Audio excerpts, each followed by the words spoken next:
This is it, our first chapter 11 problem. I think chapter 7, in addition to being kind of maybe on the heavier side in terms of degree of difficulty, it's pretty darn interesting. The applications here are, to me, I find more interesting because it's flywheels and stuff that spins. Anything that moves in a circle is pretty darn interesting, generically speaking. So here you have a solid cylinder sitting on top of a roof. Solid cylinder on top of a roof. It rolls. This turns out to be a very key word, rolls. It rolls down the roof and then hits the ground. So we got to find out, number one, what is its angular velocity? What is its angular speed, angular velocity at the edge of the roof when it reaches the edge? And then how far away? What's the horizontal distance traveled? So as I read through this, what's the plan of attack here? Do we do kinematics analysis method or force analysis method or energy analysis method? I think no matter what, we know one thing is for sure. We know rotational dynamics is going to be the common denominator. Rotational dynamics, because I have a rolling disc. That's why I'm saying rotational dynamics. Dynamics means the force analysis, basically. So you could say force analysis, or you could say rotational dynamics and mean the same thing. All right. And so, and a lot of times it could be equivalent. Maybe kinematics is going to do the trick, or force analysis, or energy. For me, I'm just going to start with energy. I'm going to start with energy just because this looks like a ramp problem.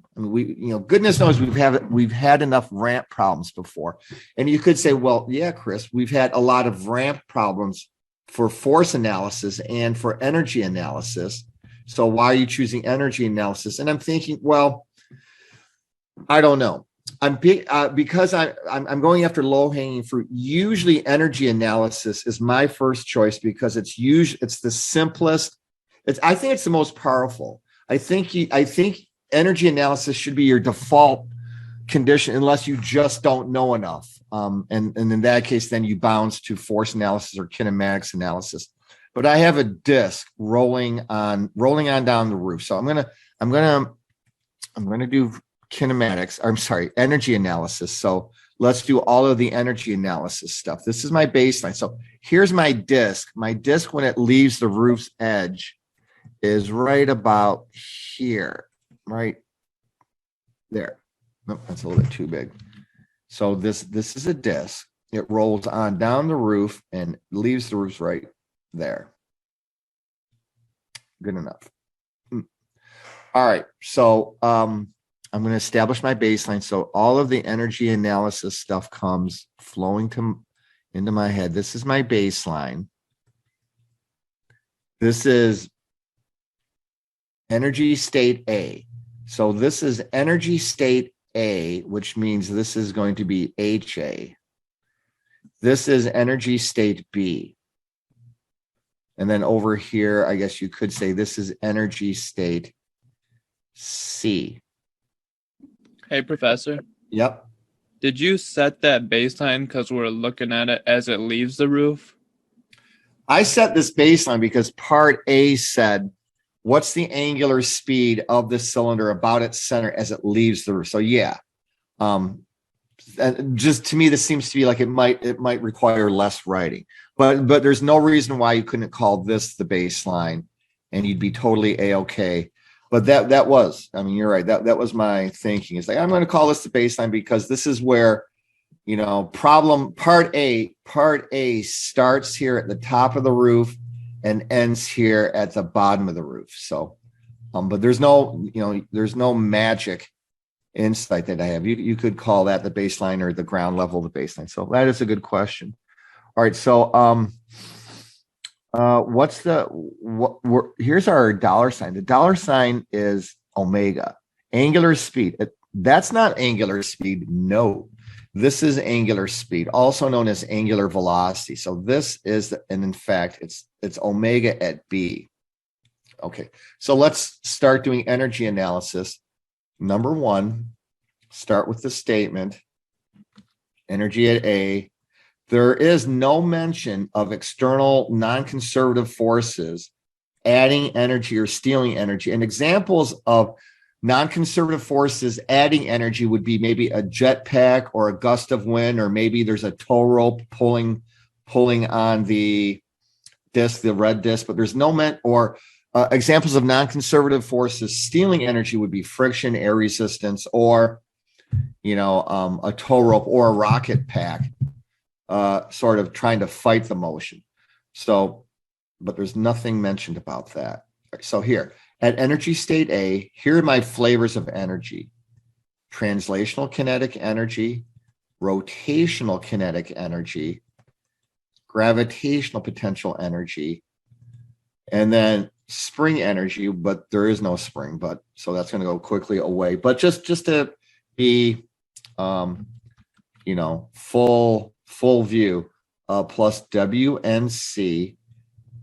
And then at energy state B, same thing. I might have some kinetic energy, some translational kinetic energy, some rotational kinetic energy at B, some gravitational potential energy at B, and if a spring was there, which it's not, some spring potential energy at B. And imagine maybe if a spring was there, like maybe this red ball got ejected from a spring. That would be an interesting little wrinkle. But let's go after the low-hanging fruit. It starts from rest. So starting from rest means no translational kinetic energy, no rotational kinetic energy, no springs are present. There's no mention of any external forces adding or stealing energy.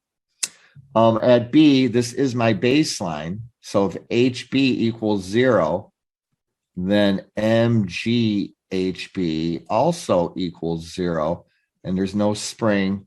So quickly, using energy analysis, I get the following. I get the solid cylinder at energy state A. All of that gravitational potential energy is going to be, all of it or some of it or all of it is going to end up, I guess I would have to say all of it if this is my baseline. All of that gravitational potential energy at A is going to be transformed into translational kinetic energy at B plus rotational kinetic energy at B. And this is the first time we're dealing with this really important word known as rolling. Rolling is a very special kind of motion. A very big deal is made about this in your Chapter 11 YouTube Green Sheet lectures, the Academy Award-winning Chapter 11 YouTube Green Sheet lecture video talks about rolling. And basically, rolling is a special term, and it means translation plus rotation. It means an object has some linear motion and some rotational motion, all at the same time, like you're seeing here, or like you would see if a bicycle wheel that doesn't skid. So there's no skidding. This is a caveat. There's no slipping or sliding or skidding. There's no kinetic friction. There's no kinetic friction associated with rolling because there's no slipping. All right, so very special term, rolling. So be sensitive to that. Make sure you learn all about what rolling is via, the green sheets in the lecture video. So number 4, all right, I have MG, HA. I have some translational kinetic energy at state B, 1/2 mVb squared. Subscripts are important. And then here's the rotational kinetic energy that is going on simultaneously because this disk is translating and rotating all at the same time. It's not 1/2 mv squared, it's 1/2 I omega with the subscript squared. So again, notice the analogy. 1/2 mvb squared, 1/2 mv squared is translational, and similarly, sounds almost the same, 1/2 I omega squared is my rotational kinetic energy. number 5, I better do a trig timeout. So let's call time out to do some a trig time out. If I look at my roof, maybe I'll overlay some lines. Here's some overlay. Here's the triangle I'm looking at, like that. So I have this distance L, which is given. And then I have this vertical distance, which is HA. And then I have my triangle's other leg. All right, so if I'm going to label these things, well, I guess I did already. This is H subscript A right here. That's H subscript A, as indicated. So if I do some trig on that, I would say, well, the sine of angle theta is side opposite, which is HA over the hypotenuse. So I can say HA equals L sine theta. And I know L and I know sine theta. So here's my updated energy analysis. Ready? M G HA equals 1/2 M VB squared plus 1/2 times 1/2 M R squared times omega B squared. And this, where did this come from? This is the rotational inertia of a disk. This should look pretty familiar to you after last Thursday. This is the rotational inertia of a disk equals 1/2 mr squared. This was actually derived in the green sheets. And on top of that, it will be given to you right here in the form of these 9 basic geometry types. And technically speaking, there are 10 basic geometries because the foundation for all of this is the point. So let me just do a little retracing. If you remember, the angular momentum of a point is definitional. So it is defined as mr squared. So if I wanted to do a little picture with this, which I guess I do, what does that look like? What if I have an axis of rotation that looks like this, and then I just have a point mass that is literally just rotating about this axis? Maybe it's tied to a string. Maybe there's a string that's just spinning it around and around this axis of rotation. So if this is the AOR for axis of rotation, and this is my rotation vector, my rotation vector looks like this. My rotation vector is right here. It's the shortest distance from the object to the AOR. So in this case, M stands for the mass of the point. This is like literally a point element, and this is R. So again, the rotational inertia of a point is the basis for all other calculations. And that's just, I'm using lowercase r. Maybe I should have said bigger uppercase r. Anyway, so you have those 10 basic geometry types. Here's 9 of them. These are the 9 basic geometries, plus the point makes 10. So if I look at this chart, even if you don't remember the derivation, which would be shocking, but if you look at these 9 choices, a rolling cylinder is right here. This is a solid cylinder or disk about a central axis. And you could say, hey, Chris, it looks a lot like this too. It does. This is another disk, but this disk is spinning about that axis, which is not the same as this axis. You could say, hey, Chris, it looks a lot like this, but no, this is a thin rod. And again, it's the wrong axis. So you have to be a little bit careful selecting the right geometry. So this is the disk 1/2 mr squared, was derived in the green sheets and given to you in this table. So that's where that came from. Now it's time for birth of a radian. Birth of a radian, I'm just going to go through I know I've done this a lot, but I can't stop now. So here's an arc. This is an arc like that. There's the radius. So basically, here's a pizza slice. So here's a slice of pizza. And this arced portion of the pizza is S. This is my position radius. This is my axis of rotation. I'm rotating about that AOR. And did you know that if that's stated, that the definition of radian measure is basically arc length over R, and if that arc length just happens to be the same size as that radius, then theta equals 1 radian. All right. So, but what I'm going to do, if theta is S over R, that's how I keep saying over and over, S equals R theta.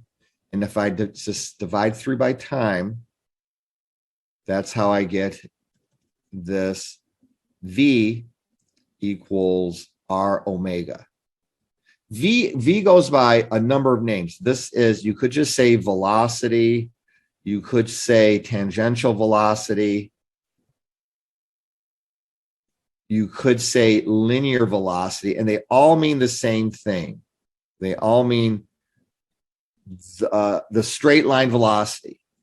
So right here, for example, if I had a point rotating about this arc that you see here, what would the velocity? The velocity is always tangent to the path. So right here, this is the V for velocity. This is the V for velocity, tangent to the path, like this, tangent. And then this is the angular velocity, like that. So it's good to see them side by side. They're related, V subscript T for tangential. Okay, so back to number 6, you can see there's some low-hanging fruit here. M, M, M. And with this whole birth of a radian conversation, I'm saying, well, all right, if V equals R omega, I'm going to make that substitution right here in number 7.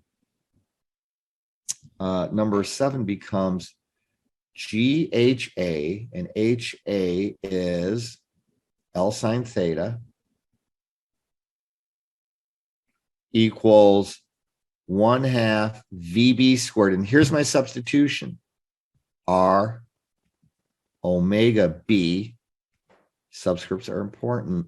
I'm going to move this out of the way a little bit here.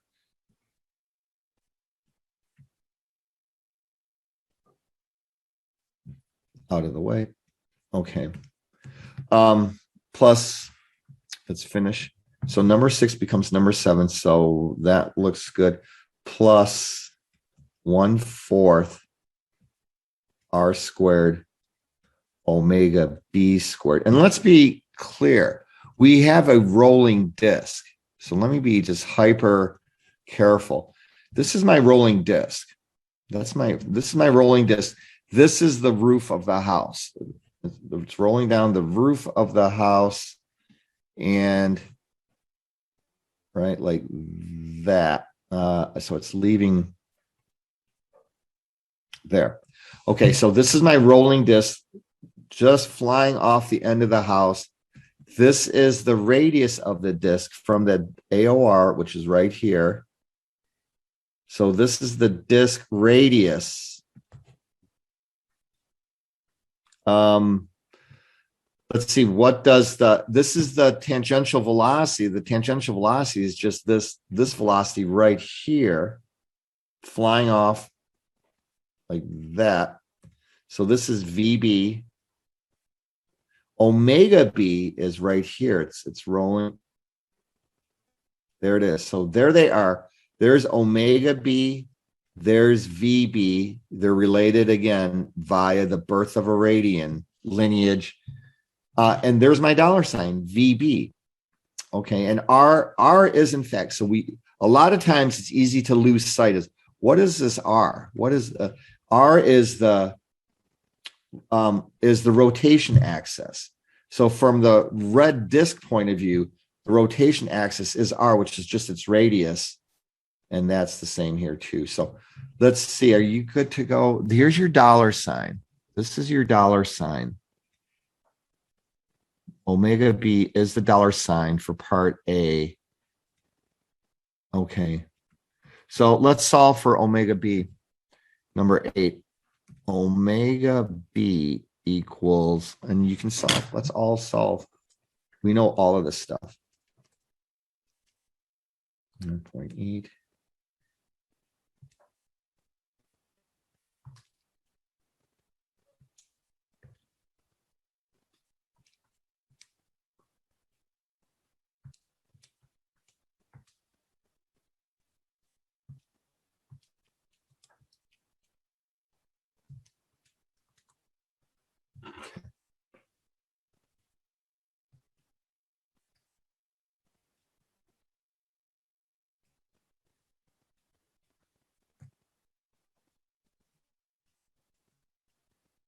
That's the answer to part A. Store alpha A.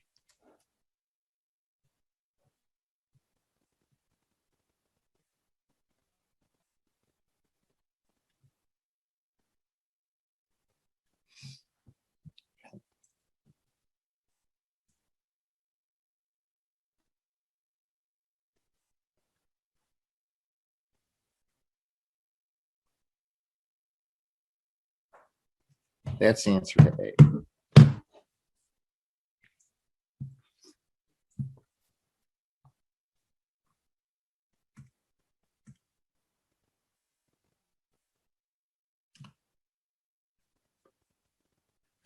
I'll start talking about part B. Part B is what's the horizontal distance traveled? So I'm going to do another little supplemental diagram here. Let me zoom out one more time. Here's my, I'm going to do a set up a supplemental. Some of you might be working away a little bit. All right, here's the roof. Here's the red disc as it's flying off the roof right here.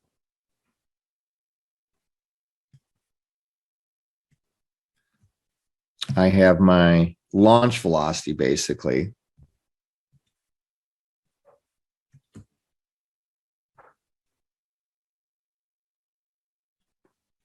And then it's going to hit the ground. It's going to hit the ground, and here's the ground.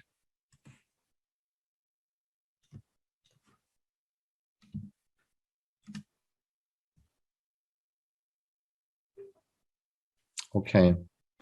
So it's going to fly through the air, travel along that. So this is a two-dimensional projectile at this point.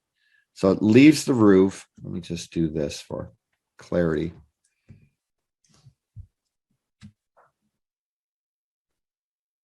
Okay, it leaves the roof, and then it's going to follow this trajectory. Try that again.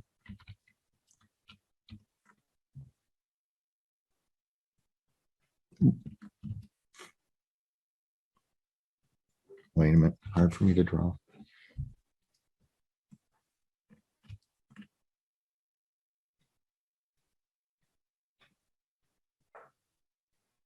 There, key is to go slow. All right, so then it hits the ground right here. So at this point, to me, this is kinematics. This is a straight up two-dimensional projectile motion. You've done this type of problem a lot. And here's the great news. Let's say you never really felt comfortable doing kinematics. This is a repeat. This is a chance to revisit kinematics. And a lot of times it's the second or third time around where it finally starts to sink in. I mean, that happens to me all the time. I'm completely in the dark about something until, I just keep coming back to it. So if I'm going to treat this like a kinematic situation, this is Y initial. And I know what Y initial is. It's equal to that H. They actually give you H. It's the height of the roof. Also at this point, I have, what else? VY initial. Actually, let's talk about VY initial. This is initial. This is my initial velocity. This is my initial velocity, which, oh, by the way, equals R times omega B. Thanks to birth of a radian. So right here, thanks to this relationship. And I have omega B. So just remember omega B, if V equals R omega, then that's how I'm getting V. V initial is R omega B. So I have to I have to decompose that because all two-dimensional vectors get decomposed. So there's my horizontal decomposition, and here's my vertical decomposition. Okay, so labeling, still got to be very careful with labeling. This is Vx initial. This is Vy initial. And this is right angles. Okay, so my triangle, I'm taking a lot of care here. This is my triangle, my right angle triangle. I know that launch velocity. All right, so over here, I'm going to call this X final is my dollar sign. This is what I'm after. X final is the horizontal distance traveled. Vx final equals Vx initial because A sub X equals 0. Things don't speed up or slow down in the X dimension. There's no horizontal forces. We're ignoring air resistance. A sub Y equals negative 9.8 meters per second squared. So very familiar stuff. This would be Y final equals 0 and Vy final equals I don't know. I don't know and I might not care. All right, so there's all my kinematic stuff going on. So treating this just like a two-dimensional projectile, I'm going on to step 8. Number 8, I guess the first thing I'm going to do is create my data tables. So this is just, I think, straight up kinematics. X initial, X final, Vx initial, Vx final, A sub X, and T, and two-dimensional projectile. This is flying through space in terms of X and Y. So this is Y initial, Y final, Vy initial, Vy final, A sub Y, and T. Okay, so let's just fill out the table. X initial is right here. This is X initial. Right there. Oop. Right. Uh-oh. Uh-oh, I'm in a loop here. I got to, okay, I think I'm good.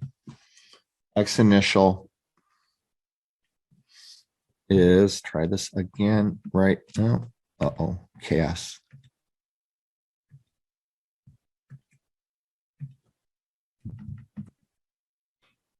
All right, X initial. There's X initial. Okay, so X initial, I'm just going to call that equal to 0. They didn't specify. They didn't tell me to call it anything else. This is 0. This is dollar sign. This is negative V initial. Got to be careful. Is that V initial cos theta? Time for some trig. This was given to us. This is specified as theta. So if that's theta and these are vertical angles, if that's theta, then this is theta. Okay. Again, vertical angles, they gave you that as theta for sure. So VXI is negative VI cos theta. VXF is negative VI cos theta. Those are the same because there's no acceleration. Time is I don't know. For Y, my Y initial is H, big H, the roof, the height of the roof. They gave you that in your visual and in the problem statement. Y final is 0. Vy initial is, oh, got to be careful with this, negative V initial sine theta.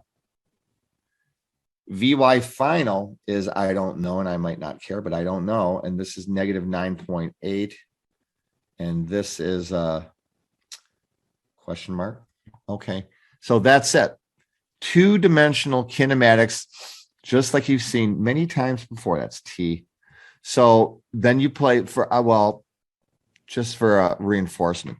Question, is this acceleration kinematics or variable?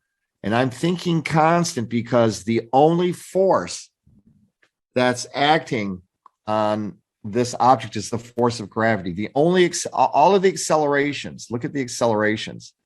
This is 0, that's a constant.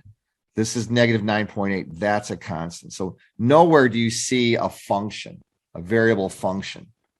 So this is me saying this is constant acceleration kinematics.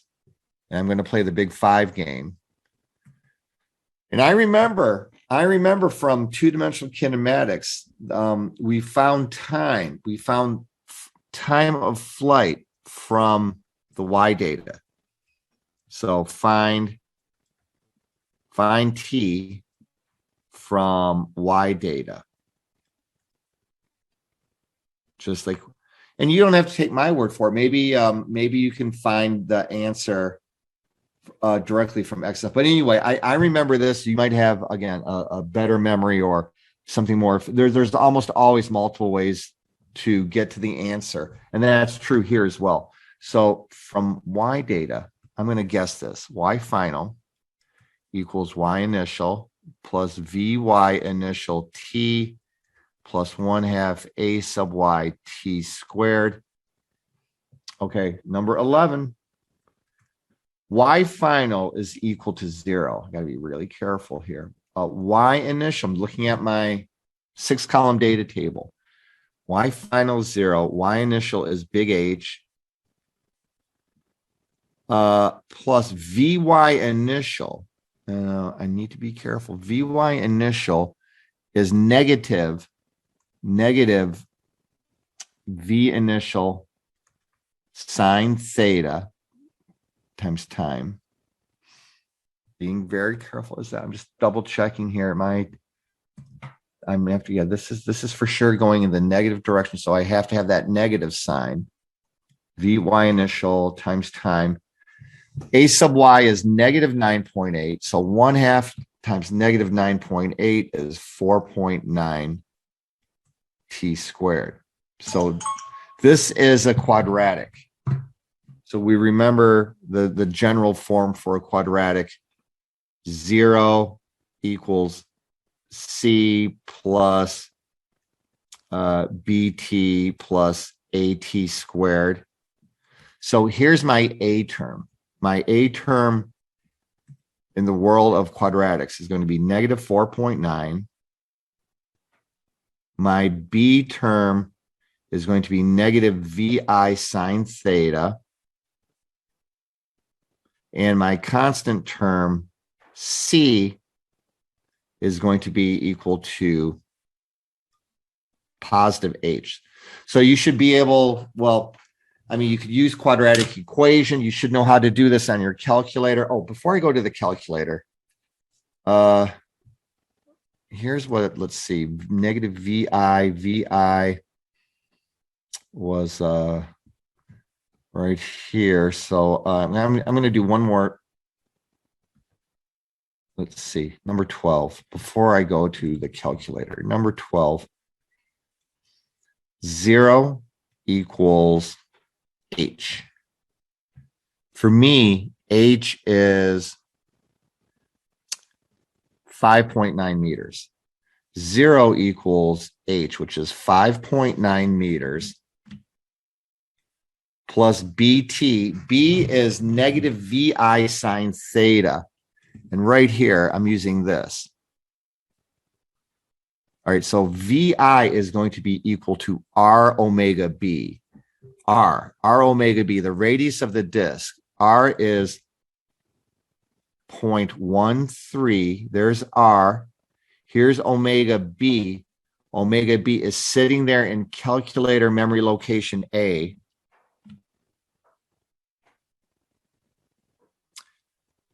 Got it. And this is B is negative, so I need to make this a negative.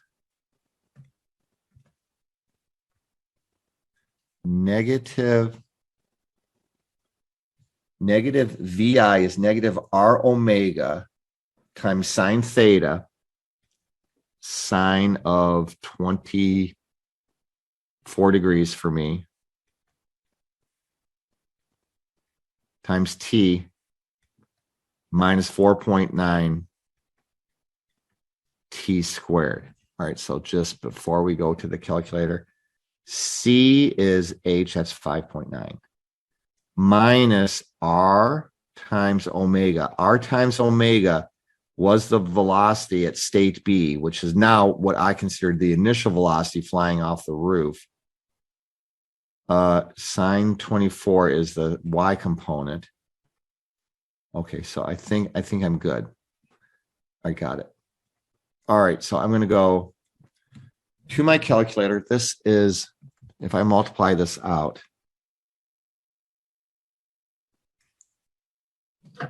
got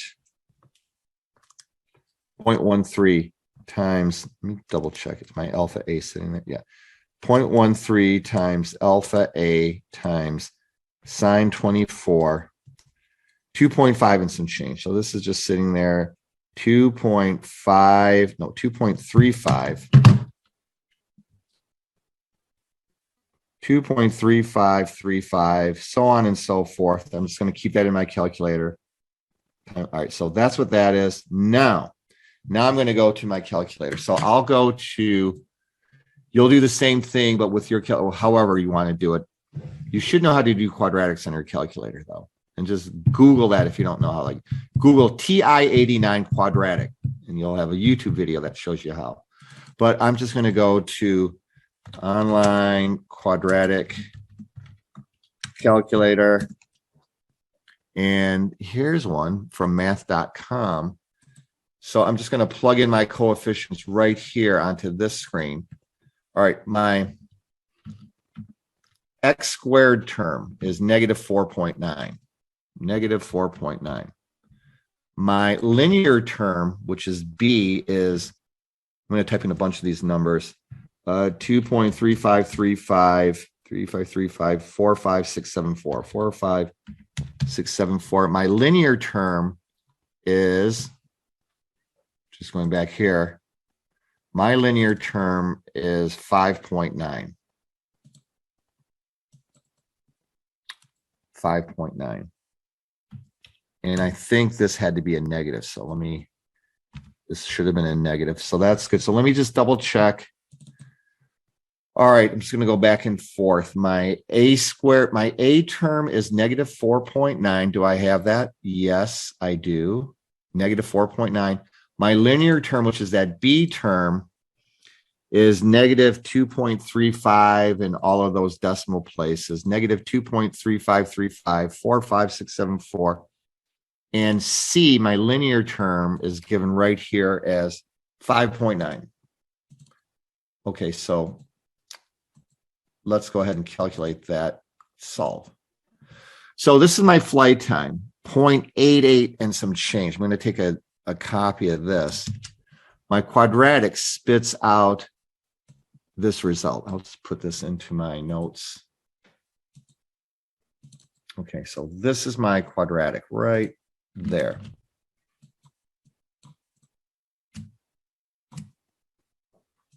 So there's my flight time. That negative number doesn't apply here. So I'm just taking the positive root.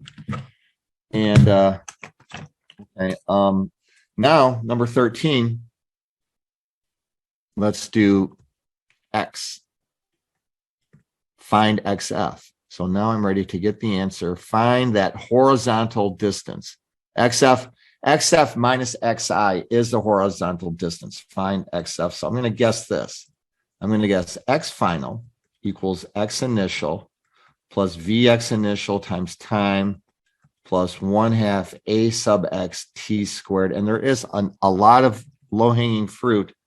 I called this 0. This is my starting point. This whole thing is equal to 0 because A sub X equal to 0. and I just found time. So you know what I'm going to do? I'm going to say step 15, XF equals VX initial, which is V initial, negative V initial times time. And I guess that's my answer. Except not quite. Let me, VX initial. All right.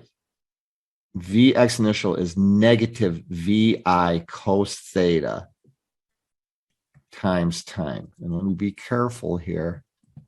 Since I'm going in the negative x direction, this is equal to V initial right here. Again, I am looking at this launch velocity right here. So this is a really important part of the diagram. This launch velocity, yep, cosine negative cos theta. Got it. So 16 is step 16. XF equals negative VI, which is, again, R times omega B times cosine theta times time. So this is equal negative my R value. The radius of that disk is 0.13. So what is negative 0.13 meters times omega B, which is sitting there in my memory, calculator memory, like that. There it is, times cosine of 24 degrees. Cosine of 24 degrees times time, t, and this is t. Okay. So this is the horizontal distance. I get XF equals negative 0.13 times alpha A times cos 24 times that time 0.8831 and some change equals negative 4.668 and some change meters. So this answer is in terms of the total horizontal distance. How far horizontally from the roof's edge did the cylinder hit the level ground? This answer would just be 4.668. They don't want the negative. They just want the magnitude.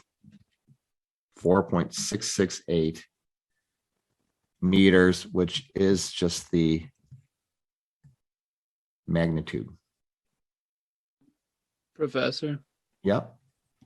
I've been stuck on part one for like this whole time. I swear I've done it like 7 times and I keep getting the same answer. You think you could help me out? Yeah.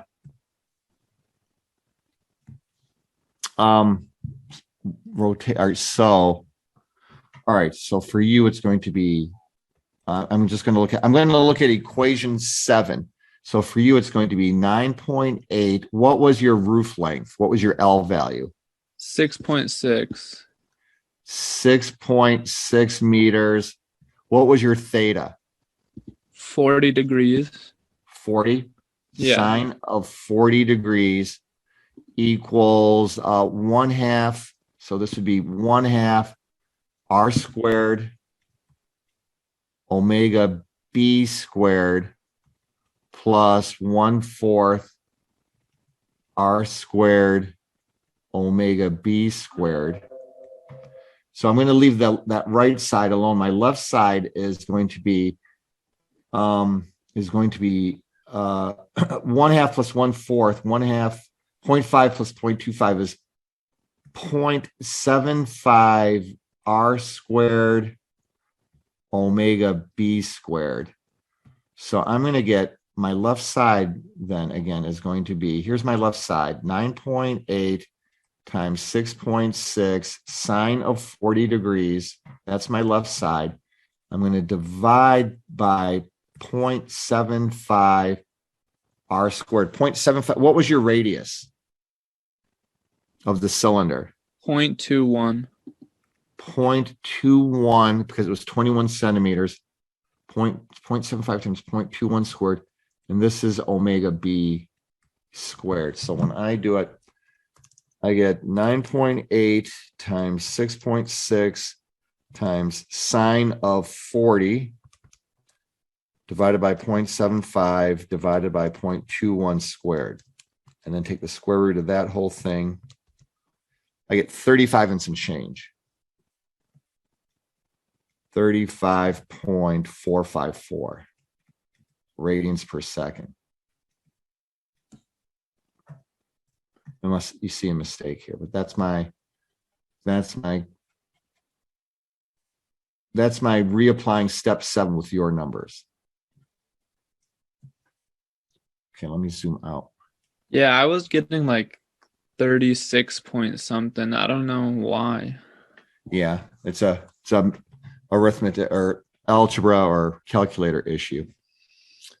Okay, so I guess we're done. So again, the great thing about this problem is we used energy analysis. We used kinematics. And we use rotational dynamics, rotational force analysis. So this is good for that reason. We have basically 3 key subcategories all in one handy dandy problem. So let me get quiz 2 ready. You guys can keep finishing up this if you're still noodling on it. Chapter 11, quiz 2. It's going to be different.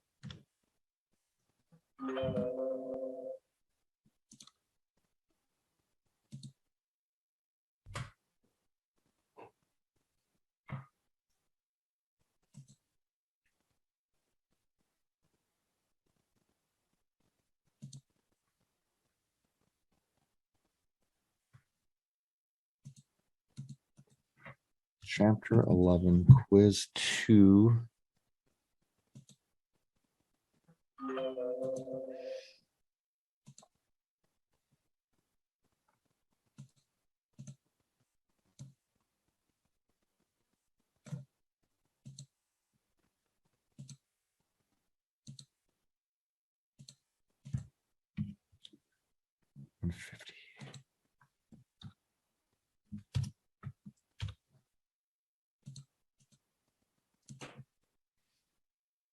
All right.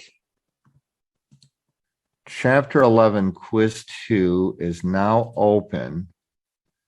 It's homework problem 22. And now we talk about something known as cross product. Okay. Let's draw a particle moving in 3 dimensions. That's what it says. A particle moves through an XYZ coordinate system. So we definitely need to get good drawing 3-dimensional coordinate systems. So here's a 3-dimensional coordinate system. When this particle, my particle's at this location right here. When my particle is right there, so let's go ahead and pinpoint my particle location. It's at r equals 2, so there's r equals 2 meters in the I hat, minus 3 meters j hat, just following that coordinate.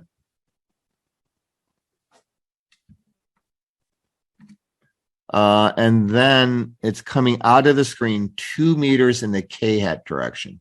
So draw this to be parallel with the k hat direction, the k hat axis, the z axis. 2 meters. All right, good enough. So let's label all this, these components.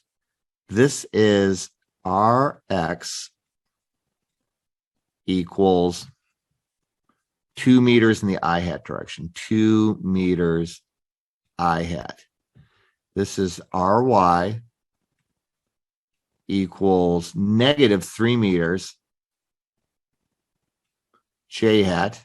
Last but not least, 2 meters. This is RZ which is a vector, ry is a vector, rz is equal to 2 meters k hat. So where is my particle located? My particle is actually sitting right here, precisely there. That's where my particle is located, according to my position vector.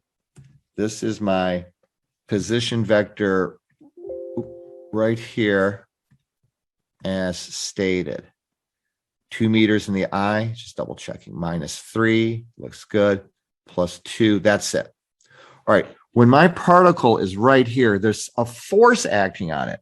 My force acting on it has some unknown X component, but I do know the Y component and the Z component. This force acting on this particle at this particular location is producing this torque. I have a torque that's given in unit vector notation. So now the question is, go ahead and figure out what is this Fx component. What does Fx need to be? This is the $sign. What does this Fx need to be if the torque acting on this particle is specified by this vector? In fact, what I'm going to do, I'm going to specify a whole nother core. I'm going to copy and paste this because this will just be like exam 3. You're going to do a lot of coordinate systems. And I'm going to say, all right, well, I'm going to take a copy and paste of my coordinate system. And because things are getting crowded there, I'm going to put my torque vector right here. So my torque vector, according to my problem statement, my torque vector from a vector point of view looks like this. I have an X component of 4 Newton meters. That's a little bit too thick.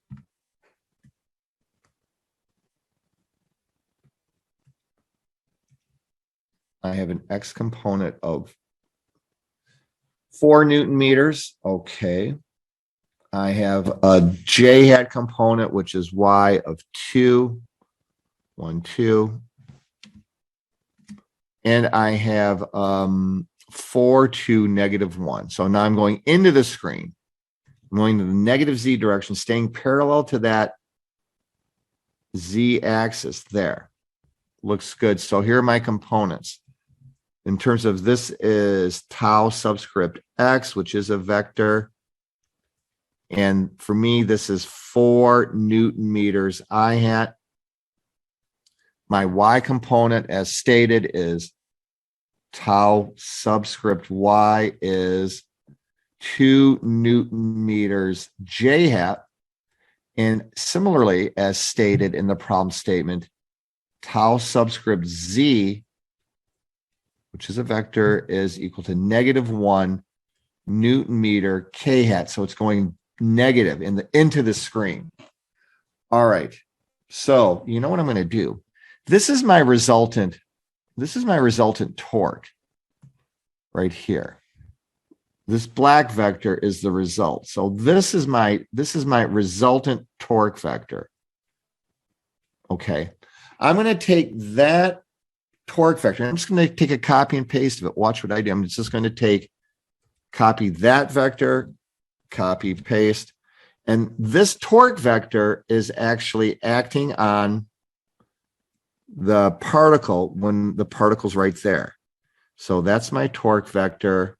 This is the label right here. Okay. So I'll put this one back here. My position vector, let's see, I have the components of my position vector. So my net position vector is just this from first tail to last head. It's a little bit too thick, I think. So here's my position vector. Okay. So you're looking at R. This is the position vector, R. That's the position vector.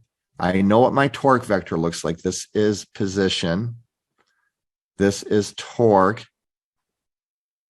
This is the AOR. In this case, the axis of rotation is indeed located at the origin of my coordinate system. So this is what this question is boiling down to. If you have a particle, if your particle is at this position vector relative to its AOR, this is AOR. Let's make that clear. AOR.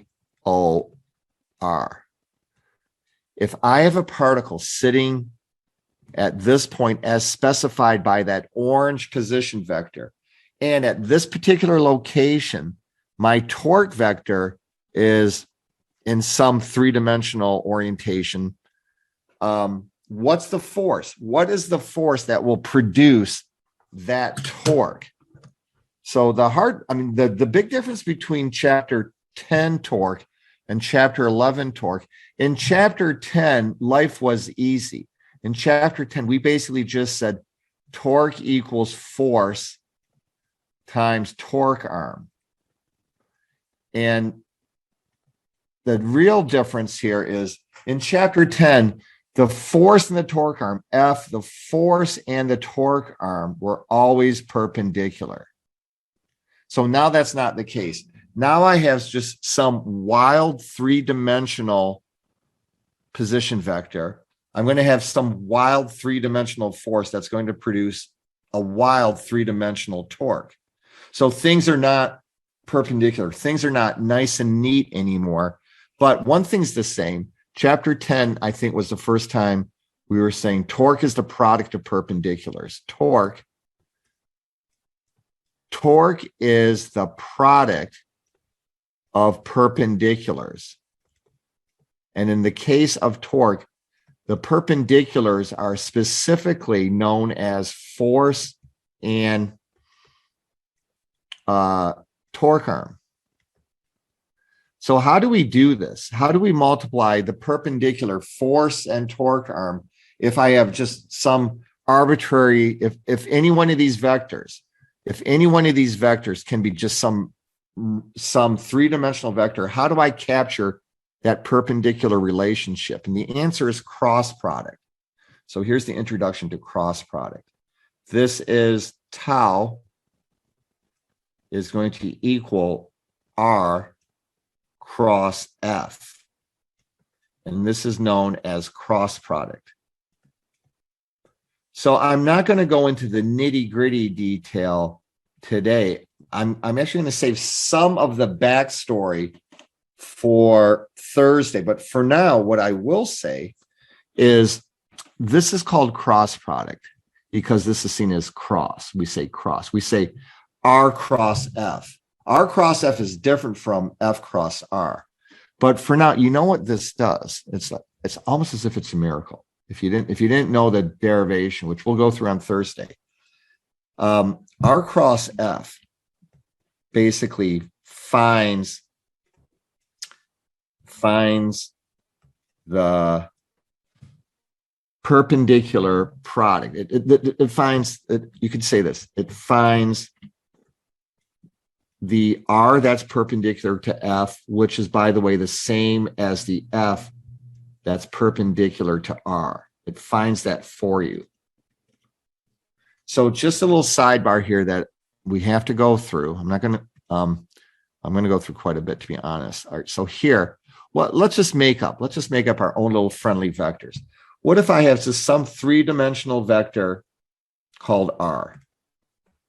And then what if I have another force vector that looks like this? Force is some arbitrary force vector, some arbitrary R vector, just like that. And well, here, let me draw it like this. Let's say the point. Here's my point. My point is right here. Let me change colors. Where's my object located? And in this little sidebar, so I'm off in sidebar land just for a moment. Here's my point right there. This is my AOR right here. And at that particular point, I have this force vector acting, which I guess I'll move like that. And this is F. So the question is, what's the product of perpendiculars? So visually, let's go through what this might look like. I want to multiply those perpendiculars. So I think the first thing I'm going to do, well, I could do a couple things. I'm going to make a copy and paste of that F vector. So I'm going to go back and say, well, all right, I'm going to take a copy of U, and I just want to find out the perpendicular relationship between F and R. So I'm going to make it just a copy and paste.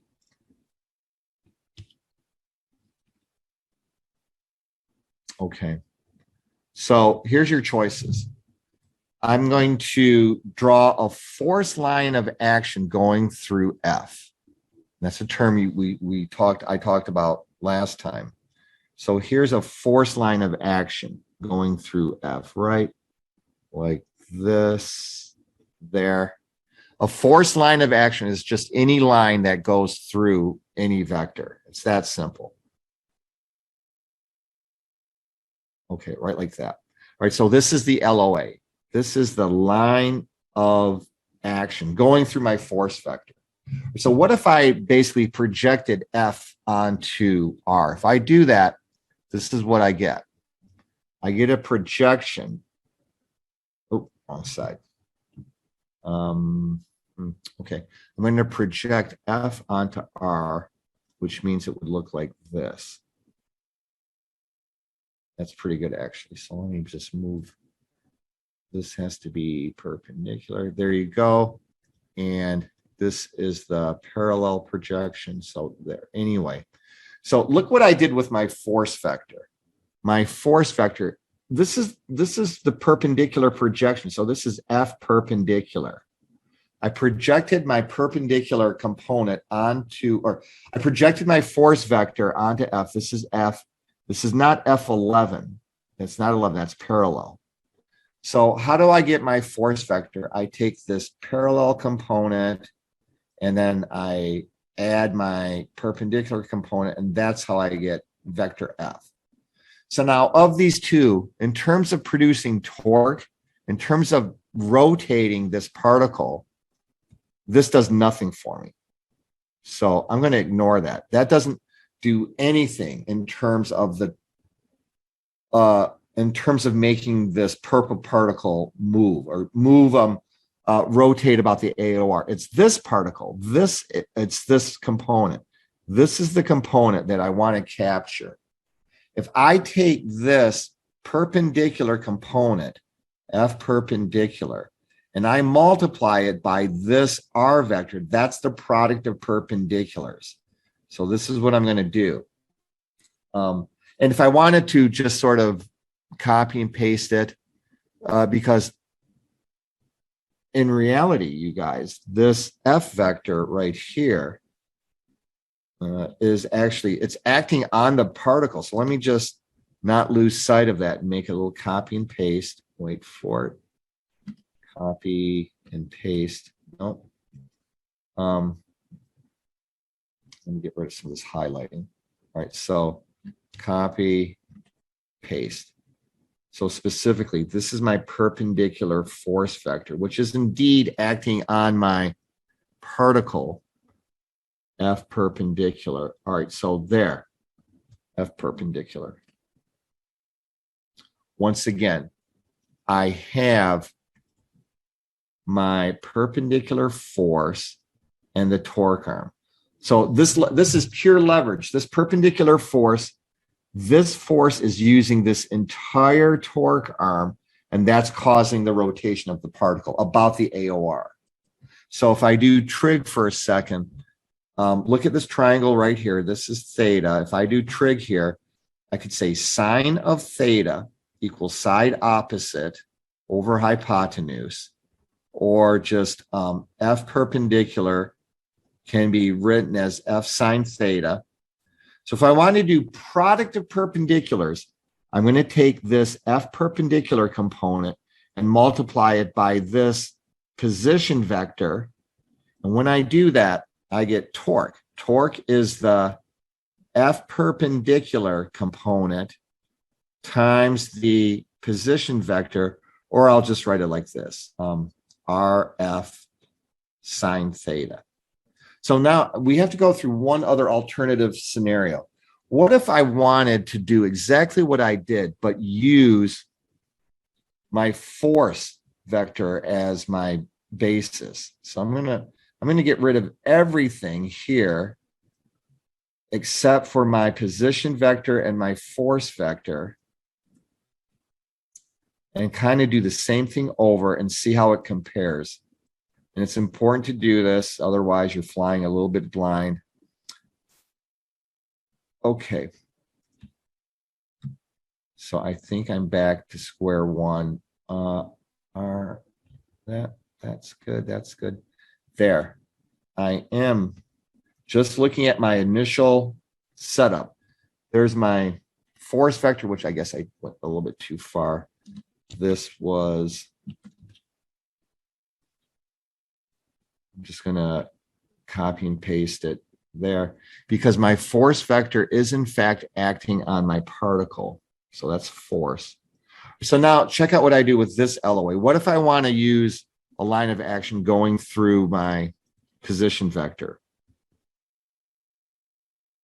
There's my line of action, and it's good just to keep drawing these lines of actions and keep referring to them. Okay, so this is the line of action. This line of action is not going through my force vector. It's going through my position vector. Except I just did that. Wasn't that? That's fine. All right, so I'm going to project. Let me redo this, I think. I'm going to project my R vector. So sorry, let me back up just for a second. It's the same LOA. Yeah, this is fine. Okay, so pardon the misstep for a second.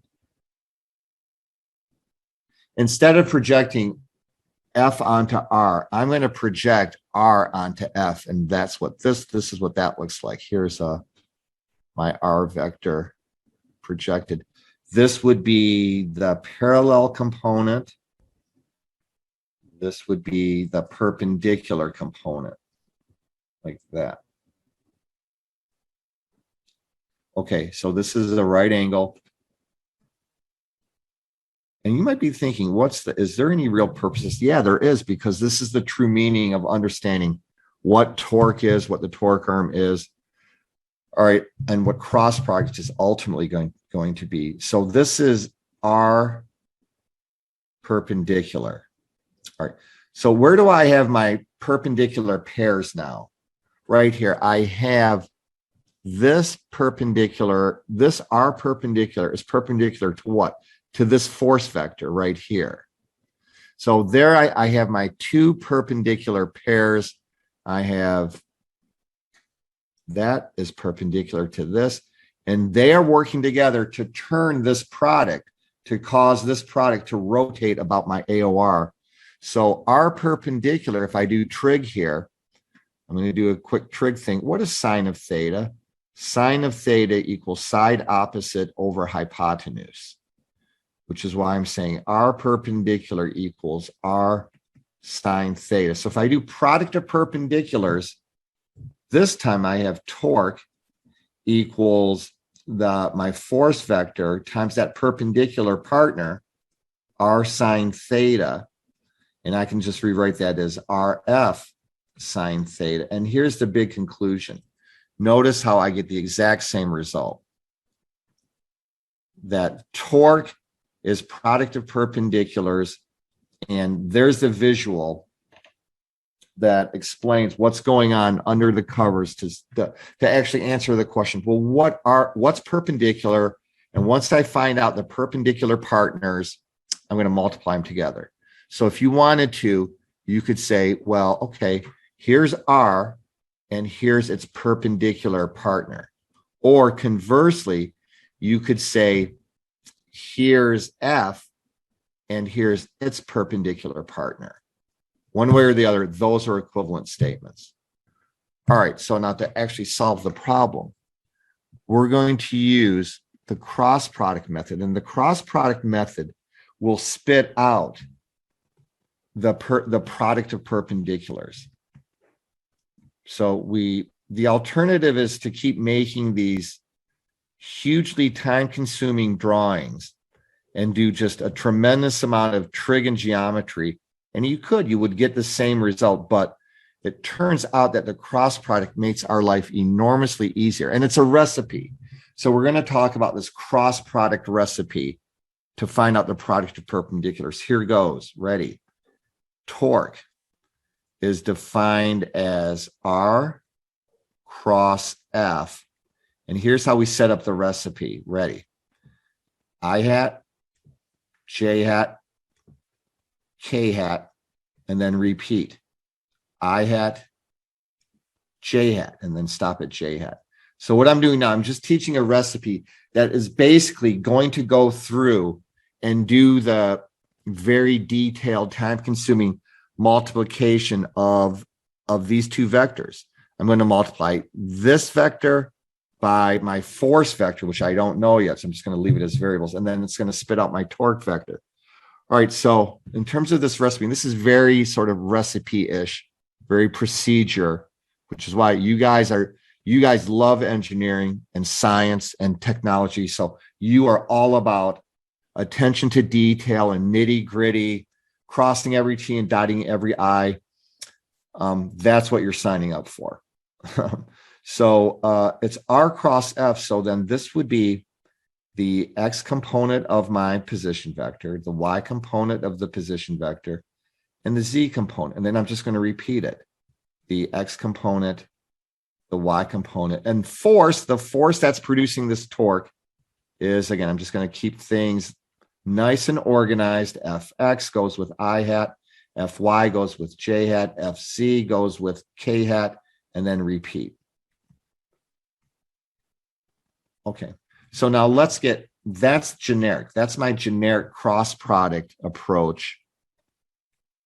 And this actually has a name. This is called method of Ceres, believe it or not. Sounds like a Star Trek episode. Method of Ceres, or Ceres's method of Ceres. And there's a lot. Yeah. For those of you who have learned how to do cross products, you either learn method of Ceres or you learned an alternative that does the same thing. All right, so with numbers, ready? Here's torque. So for me, once again, torque is, I'm going to move this over. Method of Ceres, exclamation mark. Okay, so torque, let's get down to brass tacks. Torque specifically, with my numbers, 4 Newton meters I hat, plus 2 Newton meters J hat, minus 1 Newton meter K hat. That's my torque, and that's going to equal I, J, K, and then you just repeat it, spills over again. It almost completely repeats, but just I and J and stop at J. My R sub X is, for me, let me zoom out. My R sub X is given as 2 meters. So meters are implied. I'm going to leave the units off. 2 meters I hat. So my 2 meters that's my I hat. So I'm looking right here. And then I have -3 meters for the J hat. This is my position vector. Looking right here. And then I have 2 meters for K hat. 2I minus 3J plus 2K, looking right there. And then you repeat. 2 minus 3. For my force components, here's my $sign, Fx. I don't know what Fx is, but I know that's my I hat component. Fy is 7 newtons J. So this is 7 newtons. Newtons are implied, minus 6. Okay, and then I repeat Fx minus 6. All right, so now that we have everything set up, how do we execute this? And again, this is just a procedure. This is just say, hey, the alternative is to do the multiplication that we will literally probably spend 15 minutes doing on Thursday. So I want to just do that in the classroom on Thursday, but it turns out that this is a nice little shortcut that does exactly the same thing. So I'm going to do, Professor, yep, shouldn't that number -6 be a 7 for fx. on the bottom? If that's fy, shouldn't that be 7? Yeah, you're right. Good catch. Good catch. That just averts disaster. So thank you. fx 7, -6, fx 7. You are correct. Okay, good work. All right, so then I'm going to do crisscross. So I'm going to do criss. So what the question is, I have -3 times -6 is 18. So 18, because -3 times -6 is 18.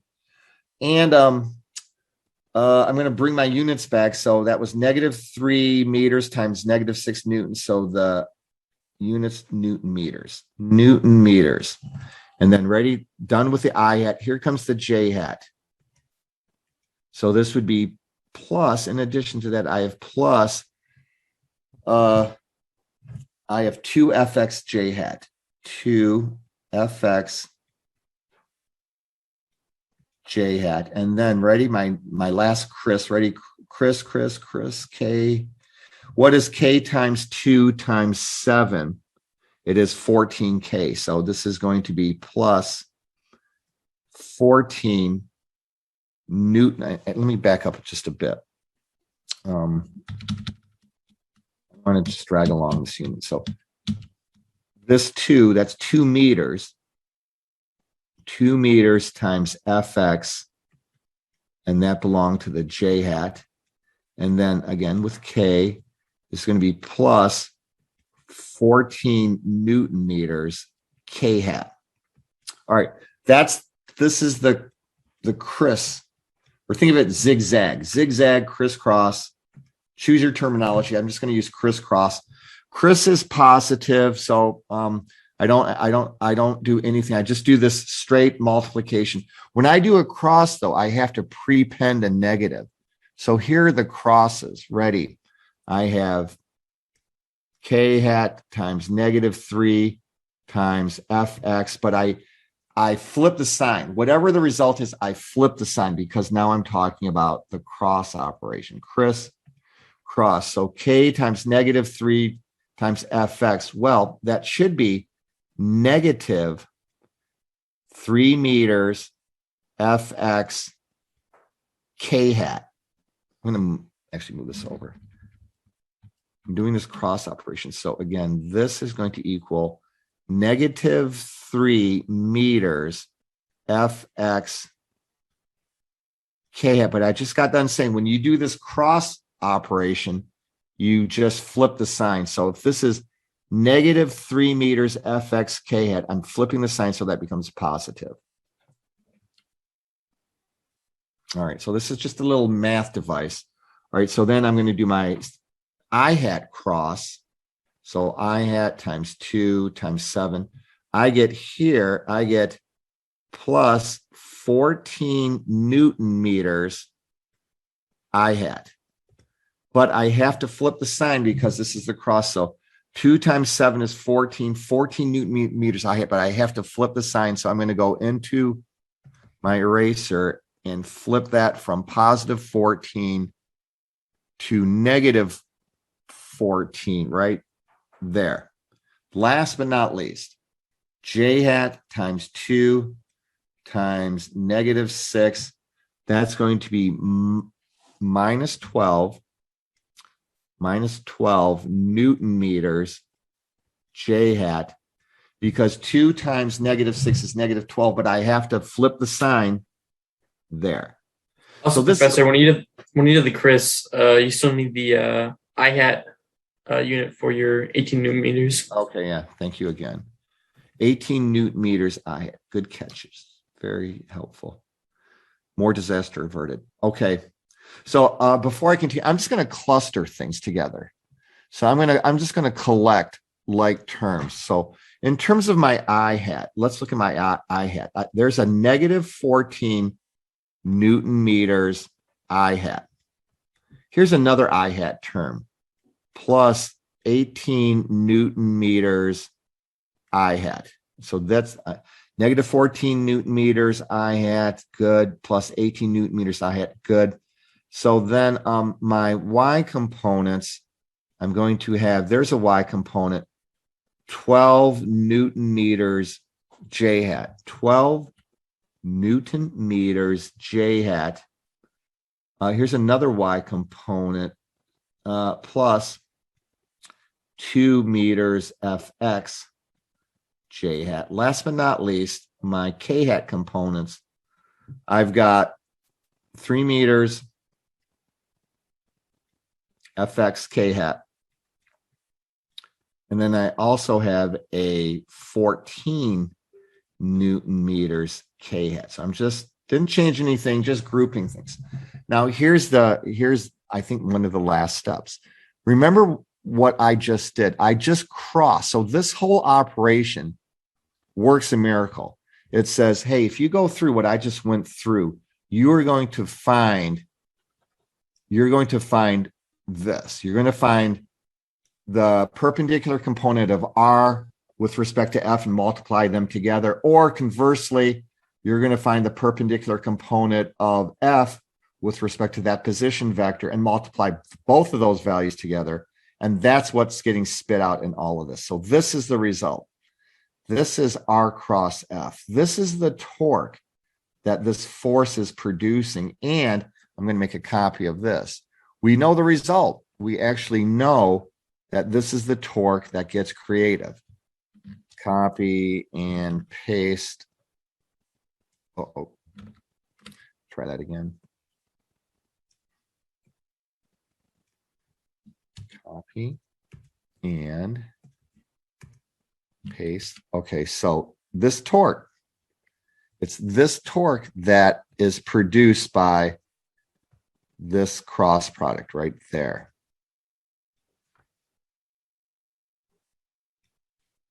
Okay, so now let's go ahead and decipher equals. All right, so here's my, I guess let's look at the J hat component. I'm looking at my J hat component because there's my dollar sign right here. Here's my J hat component. This J hat component, whatever it is, has to be equal to 2 Newton meters. Okay, so because this is the J hat component of my torque, and you know what? This is also the J hat component of my torque. Both of those, this is tau subscript y, J hat vector. So let's set them equal to each other. Let's just take the J hat components. So I have 2 Newton meters J hat has to be equivalent to 12 Newton meters J hat plus 2 meters Fx J hat. And now you can just treat it like regular old algebra. So now I can say, well, okay, let's see. J hat, this J hat term cancels with that J hat term, cancels with that J hat term. So if I isolate for Fx, I'll do this in steps. 2 meters times Fx equals 2 Newton meters minus 12 Newton meters. And then I'll divide through by 2 meters like that. So there's my answer. Fx with some more just algebra. Meters cancels with meters, cancels with meters. Fx equals negative 5 newtons. Equals negative 5 newtons is indeed, this is the value of Fx. If Fx has this value, then I'm going to get this resultant torque right here about the axis of rotation. So that is cross product. This is sort of an operational introduction to cross product. Thursday we'll do the kind of the heavy lifting algebra approach, and it's good. You can't let yourself, you could never look yourself in the mirror again. I'm exaggerating, but you should never be happy with just staying at an operational level. Not if you're going to be a scientist, engineer, or technologist. So this is cross product. This lets us deal with any any three-dimensional situation instead of this. Remember, do you guys remember this lab we did? I hope you remember. It was 5 days ago. We had like the spinning disc, and then we had the tension, and we kept having these situations in chapter 10 where we were dealing with torque, but it was always nice and neat. It was always torque was always perpendicular to the torque arm. So that brown vector always ended up to be perpendicular to the green vector. Not true going forward. So let's see. Let's do a time check. 2:27. See you at 2:36 p.m. for more fun with rotational dynamics. See you at 2:36 p.m. And we're back. All right. So you can see pretty heavy stuff. I mean, pretty math intensive. I mean, I think what makes this heavy is there's definitely some math and there's some 3D visualization that has to help. I mean, you could go through this without ever really seeing what's going on from a three-dimensional point of view, but that would be very limiting. So do your best to see everything as well as to be airtight with the underlying mathematics, which in this case is cross product stuff and vector stuff. So math intensive, vector intensive, visual. This is chapter 11, quiz 3, which you should see. Another cross product, but this will go a little bit faster because I've made the introductions and this is just not quite as complicated, which is a nice relief. But here you go. Let me know again if you can't see chapter 11, quiz 3, or if it's different from what you see here. Let's do 3 dimensions again. So everything, whenever we do torque, 3 dimensions. So let's do a 3-dimensional coordinate system.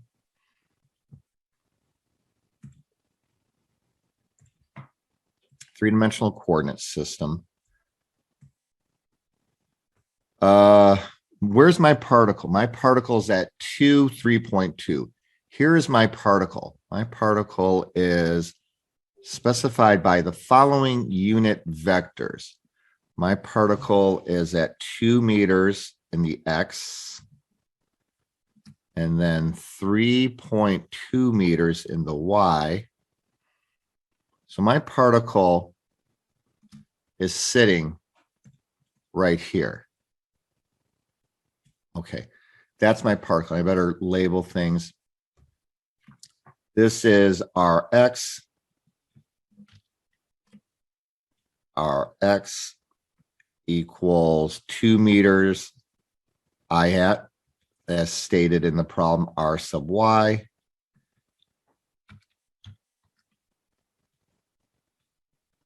Equals 3.2 meters J hat, 3.2 meters J hat. That's where my particle is sitting. Here's the AOR. This is my axis of rotation. This is the point about which my particle is rotating.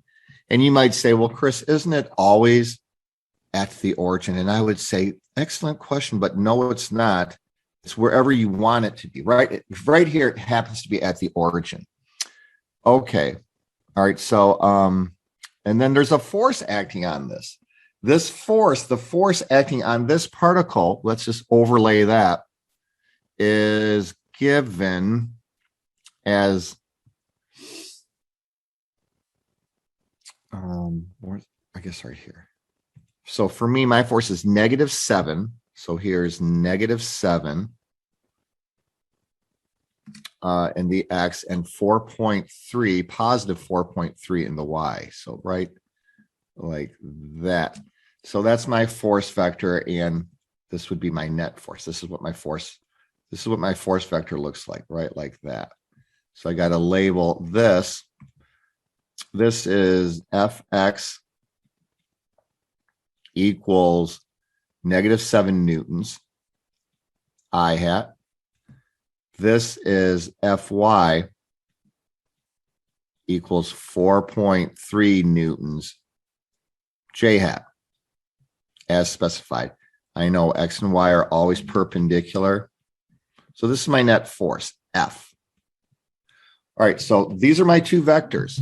I got to do my resultant position vector. Here's my resultant position vector. First tail to last head. This is my resultant position vector. So my job is to figure out what is the perpendicular, what are the perpendicular partners between this vector right here, this red vector, and this force vector. I need to cross R into F. I need to find out the perpendicular relation. I need to multiply these perpendicular partners. All right, so I'm going to do cross product to figure that out.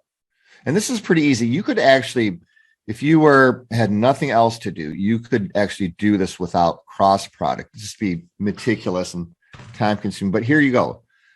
We want to know the magnitude of the torque. So, well, let's just find the torque vector. Torque vector is R cross F. So once again, you're going to do your I hat, and you can do this on your calculator. I hat, J hat. And how would you learn how to do it on your calculator? You would Google TI-89 cross product or whatever you have. So, and then repeat I hat, J hat. Now, because it's R cross F, R has to come next.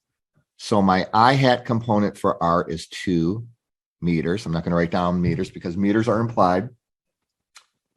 3.2 meters, and K hat is 0.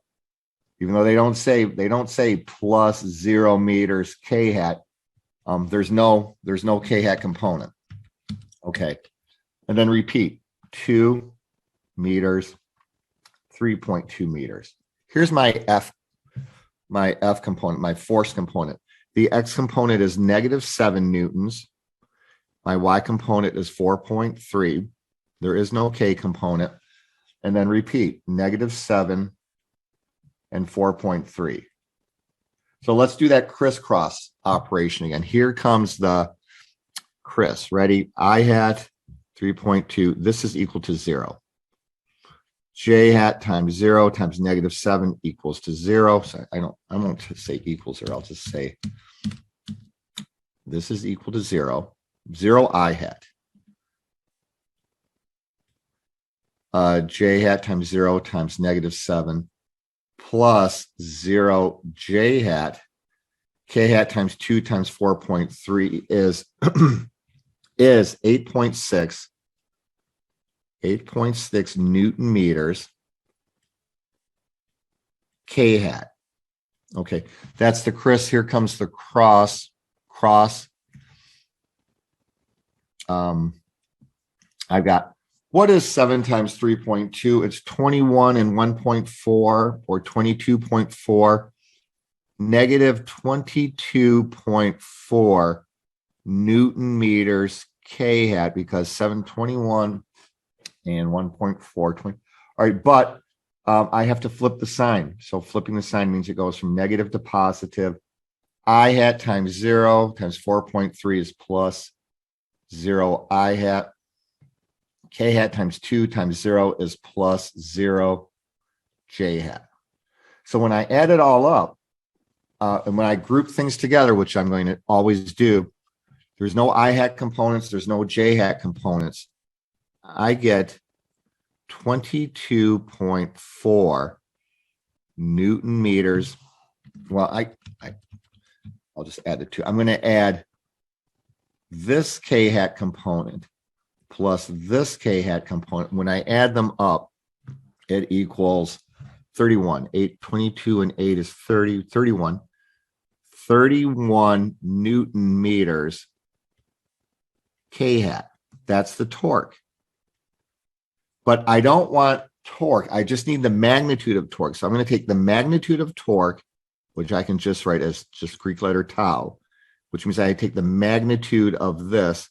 So the magnitude is just going to be 31 Newton meters. Okay, that's the answer to part A. Part A, and okay, that's part A. Let's do part B. Part B says, what's the angle between these two vectors? And you could probably in time figure that out, but we kind of already have worked out the shorthand notation. From, I think, here, well, I erased it, but I basically said torque is all about product of perpendiculars. Okay. So, and then I rambled on and I said, well, torque is R perpendicular cross F, or depending on what you feel like doing or what you need to do, this is equivalent. And I said, hey, no matter what, no matter how you want to break it down and draw it, it's going to be the same. It's going to be RF sine theta. And from right here, if torque equals R cross F, we already figured out. We already figured out the magnitude of this torque. The magnitude of this torque is equal to 31 Newton meters. So we already, this is equal to 31 Newton meters. So I can get theta from this expression right here. All I need to do, I need to find out what is the magnitude of my position vector, what is the magnitude of that applied force vector, and then I know everything else. This is my dollar sign right here. Theta is my dollar sign. So having said that, I'm just going to go, I better start number 1, 2, 3. What's the magnitude of my position vector? Pythagorean theorem to the rescue.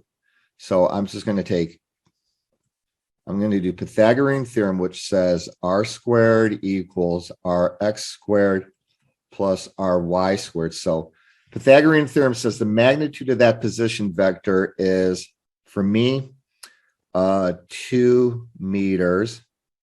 That's RX squared plus 3.2 meters. That's R subscript Y plus 3.2 meters. That's R subscript Y squared. Square root of that. So now you're looking at the magnitude of R, my position vector, times the magnitude of F. And I got my component. So again, with the Pythagorean theorem, what's negative 7 newtons squared plus 4.3 newtons squared? That's F sub Y. So X squared plus Y squared equals Z squared. Got it. Take the square root of that. So there you have it. There's R, magnitude of R times the magnitude of F times sine theta equals 31 Newton meters. So solve for theta. Let's all solve for theta. Okay.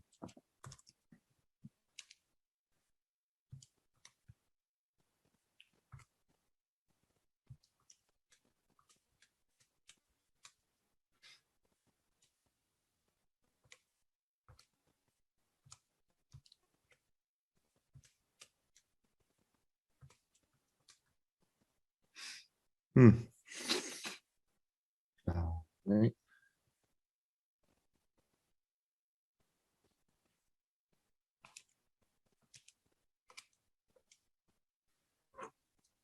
I get an interesting number.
Okay.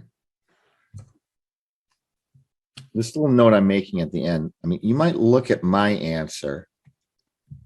And my first thing is, well, I'm pretty close. There seems to be some difference between what I'm saying and what Wiley Plus is saying. But in reality, Wiley Plus is giving the sort of the complement of that angle. So this goes back to the unit circle, which is arguably of all the basic tools we learn before college, unit circle is very arguably one of the most important basic concepts. Here's the unit circle. There's a circle. Here's a coordinate system. And this is what I spit out. I basically said, hey, here's my angle. My angle is pretty close to 90 degrees, like 89.9 and some change. So I'll just draw it right there. Wiley Plus is saying, no, it's 90 point something something. So Wiley Plus is actually saying, no, it's over here in quadrant 2. But from a trig point of view, from a unit circle point of view, those are identical answers. So this is not a rounding issue. For some reason, Wiley Plus is using sort of the complement of that angle. So if you look at this gray line I'm drawing, sine corresponds to this value right here. What did I get for that red dot? I got 89.556 and some change. Wiley Plus is saying, no, Wiley Plus is saying 90.44, which is, and they're identical. So the sine of this angle, this sine value right here, and this sine value are the same. These are the same. So I'm not quite sure why they chose the quadrant 2 version, because they should take the quadrant 1. That's kind of convention, is to take the value that's less than 90 degrees. But anyway, unit circle aside, this is a unit, or this is another cross product situation. Oh, and we're not even, oh no, we are done. We are done. So noodle on that if you still need another moment while I get quiz 4 ready. Quiz 4. Quiz 4 is problem 59.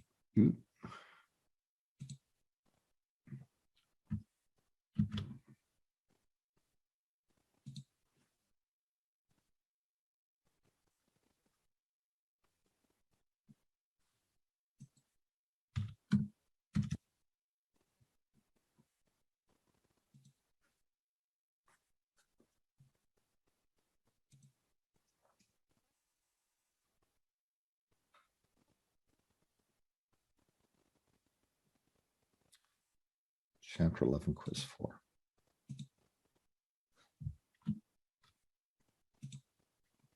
Chapter 11, quiz 4 is problem 59. Double check. Okay. Oh, yeah.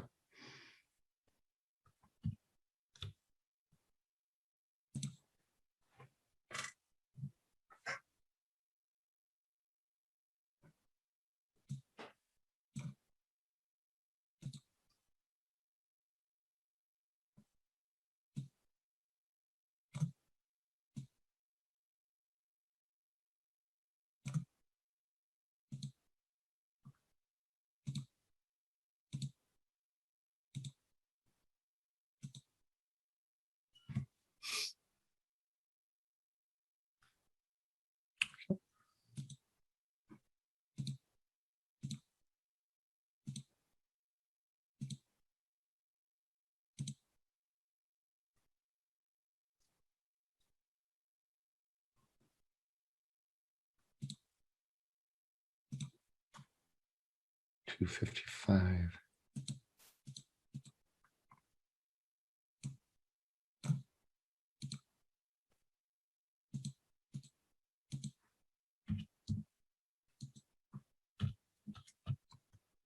All right. I think now Chapter 11, quiz 4 is now available. It should look like this after I get rid of the debris.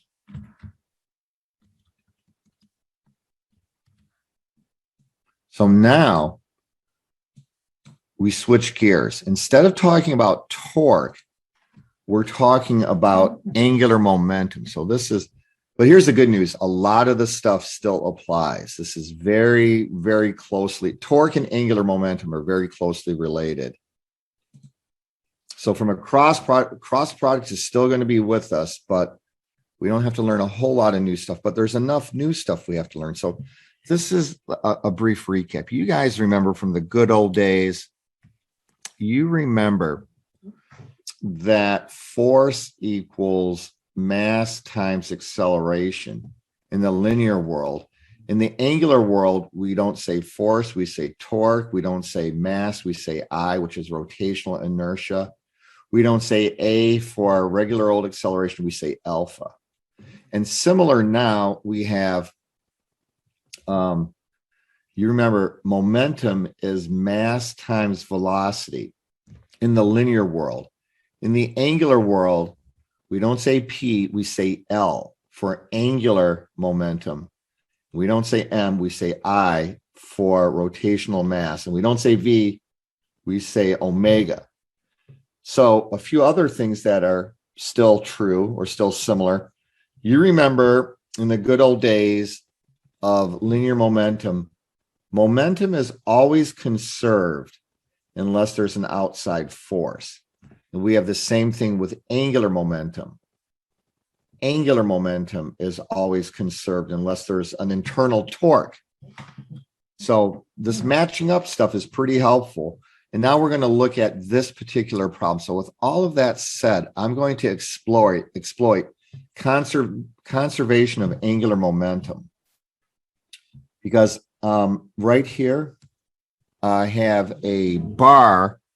I have a thin uniform rod that is basically ejecting this red dot. So here's what's going on.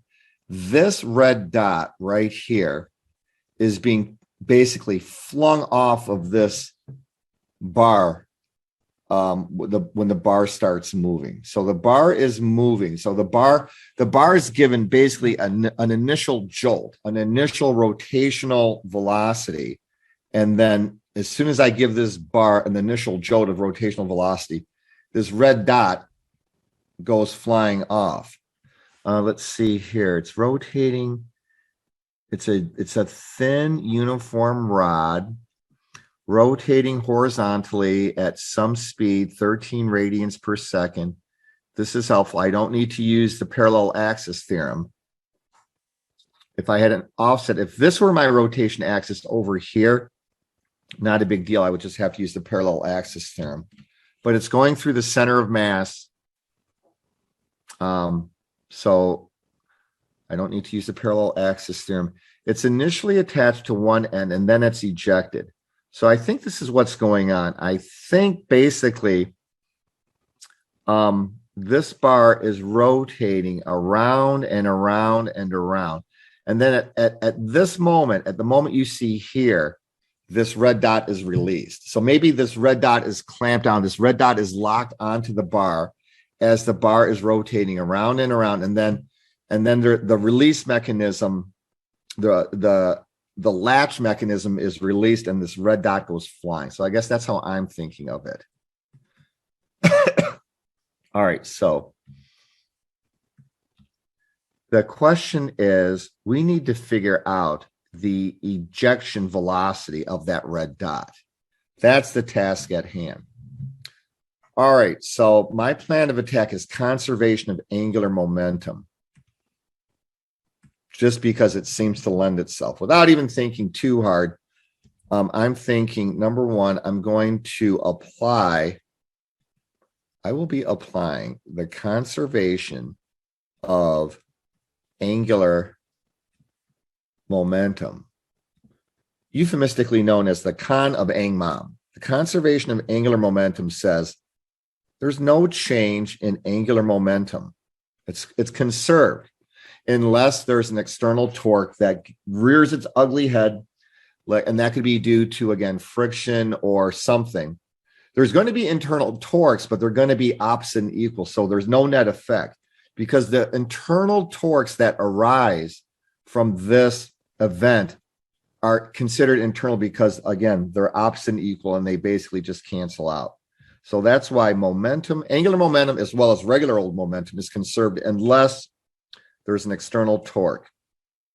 Okay, so you know what that means. Whatever my initial angular momentum is, it's got to be the same as my final angular momentum. So this is what I'm going to bank on.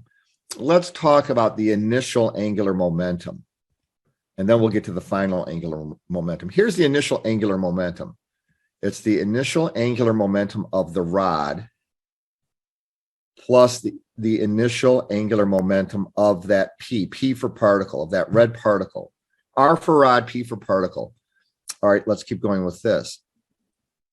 Just again, we said, just as momentum is mass times velocity, so is L equals rotational mass times inertia. So here goes. What's the initial angular momentum of the rod? It is I, the rotational inertia of the rod, times the initial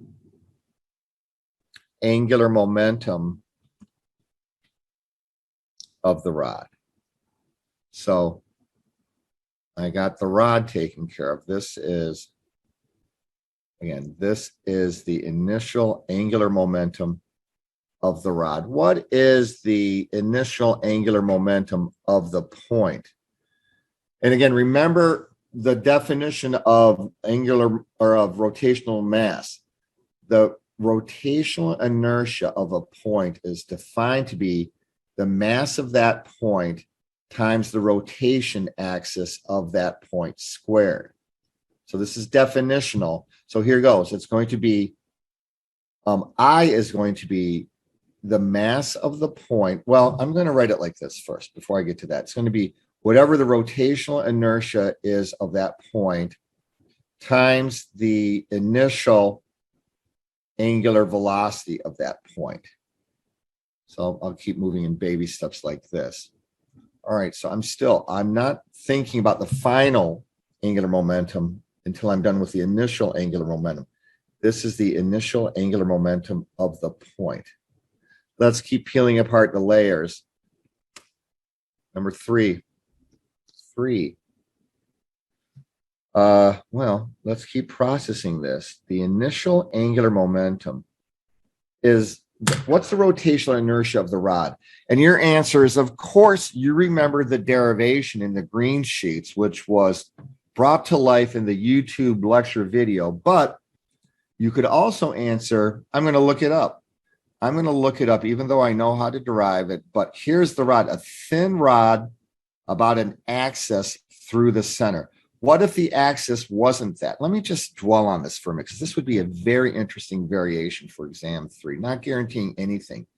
But let me just bring this into the notebook and say, okay, here's what's going on with a rod spinning about that axis. What if instead of spinning about that axis that you see there in this visual, the rod was spinning about its end, like right there? This would be a job for the parallel axis theorem because you're looking at an offset axis. This is the amount of offset from the center of mass, small color, from the center of mass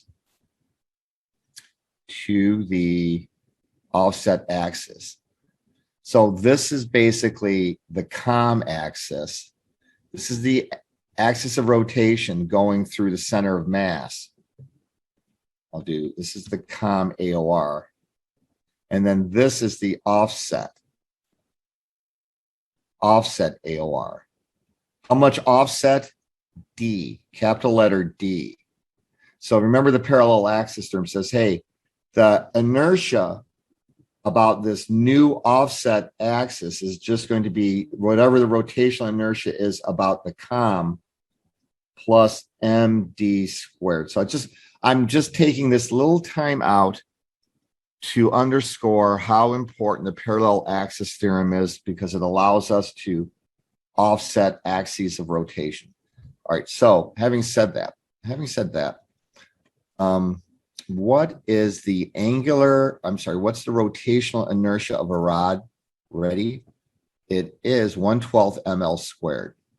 So this is going to be 1/12 ml squared times the initial rotational velocity of the rod. So I am done. I have now taken this term and developed it.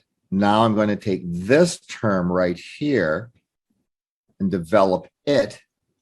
And the question is, plus, what is the mass of a point? So it's mr squared, mr squared. That's the rotational inertia of a mass, mr squared times omega initial of the point. So that's how I get number 3. Number 3 comes directly from number 2. I just want to be careful. This is this is the rotational inertia of the rod. This is the initial angular velocity of the rod. That looks good. This is the rotational inertia of the point. And yes, this is and you know what I can say here? Whatever this is, it's going to be the same as what I have for the rod. Because before the ejection, this red dot is basically part of the rod. They are basically a single object before the ejection happens. So they share the same rotational velocity. But let's keep going with the step-by-step development. Number 4. Number 4, the initial angular momentum is going to be 1/12 times m of the rod, L squared, omega initial. And I'm just going to do this. I'm just a little sidebar here. The initial angular velocity of the rod is the same as the initial angular velocity of the point. So let's just call it omega initial. And once again, if this is omega, you're looking at omega before the ejection, before this red dot is tossed off or is ejected from the rod. It also has an omega, and all of these omegas are initial. No matter what point I'm referencing on this rod, no matter where I identify a point, they all have the same initial angular velocities because they're all moving at, say, in my case, 13 radians per second. It's not like it's possible. I can't have a rigid rod with omega initial be 13 radians per second over here, and then a point right here be 14 radians per second. You would bend the rod. So I don't have any of that going on. So, all right, let's continue. Number 4, 1/12 ml squared omega initial. And then let me deal with the point, 1/12, all right, plus the mass of the point. Now, here's the mass of the point. Plus, the mass of my point is given as m/3. m/3, and I'm just reading right here. It's saying, hey, Chris, here's the mass of your rod. And here's the mass of the particle. Okay, so that's where that comes from. Now, here's the big question. What is this r squared right here? What is the rotation axis for the point? Here's the point. Here's the AOR. The point is rotating about this AOR. So my rotation axis is right here. That's my rotation axis, and this is equal to L/2. Okay, so now I have m times the rotation axis squared, L/2 squared, times omega initial. So let me make sure, because I think I'm almost done. I'm going to do some simplification, but want to make sure. This is the rotational inertia of the rod. This is the rotational inertia of the point, because this is the point's mass and this is r squared. Okay, and they do share a common rotational inertia before the ejection takes place. All right, so now I can start simplifying this. Number 5. My initial angular momentum is equal to 1/12 ml squared omega initial plus, if I multiply this out, ml squared plus 1/12 ml squared omega initial. So this is it. This is my initial angular momentum. My initial angular momentum equals 1/6 ml squared omega initial. I'm not done, but that's it. That's my initial angular momentum. And I know whatever that initial angular momentum is, again, L initial must equal L final. So this is a major milestone. That's my total rotational momentum, angular momentum of the system before this red dot is again ejected from the rod. So now we turn our attention to the final. Number 7, L final equals L final rod plus L final point equals, I'm just mirroring, I'm just sort of updating statement number 2 there. I rod times omega final rod plus I of the point omega final point. And I'll make one note here. In this case, omega final of the rod does not equal omega final of the point, because now they're no longer attached. They're moving separately. So it's wide open now. They're not the same. All right, so let's keep hammering on this. Number 8, L final equals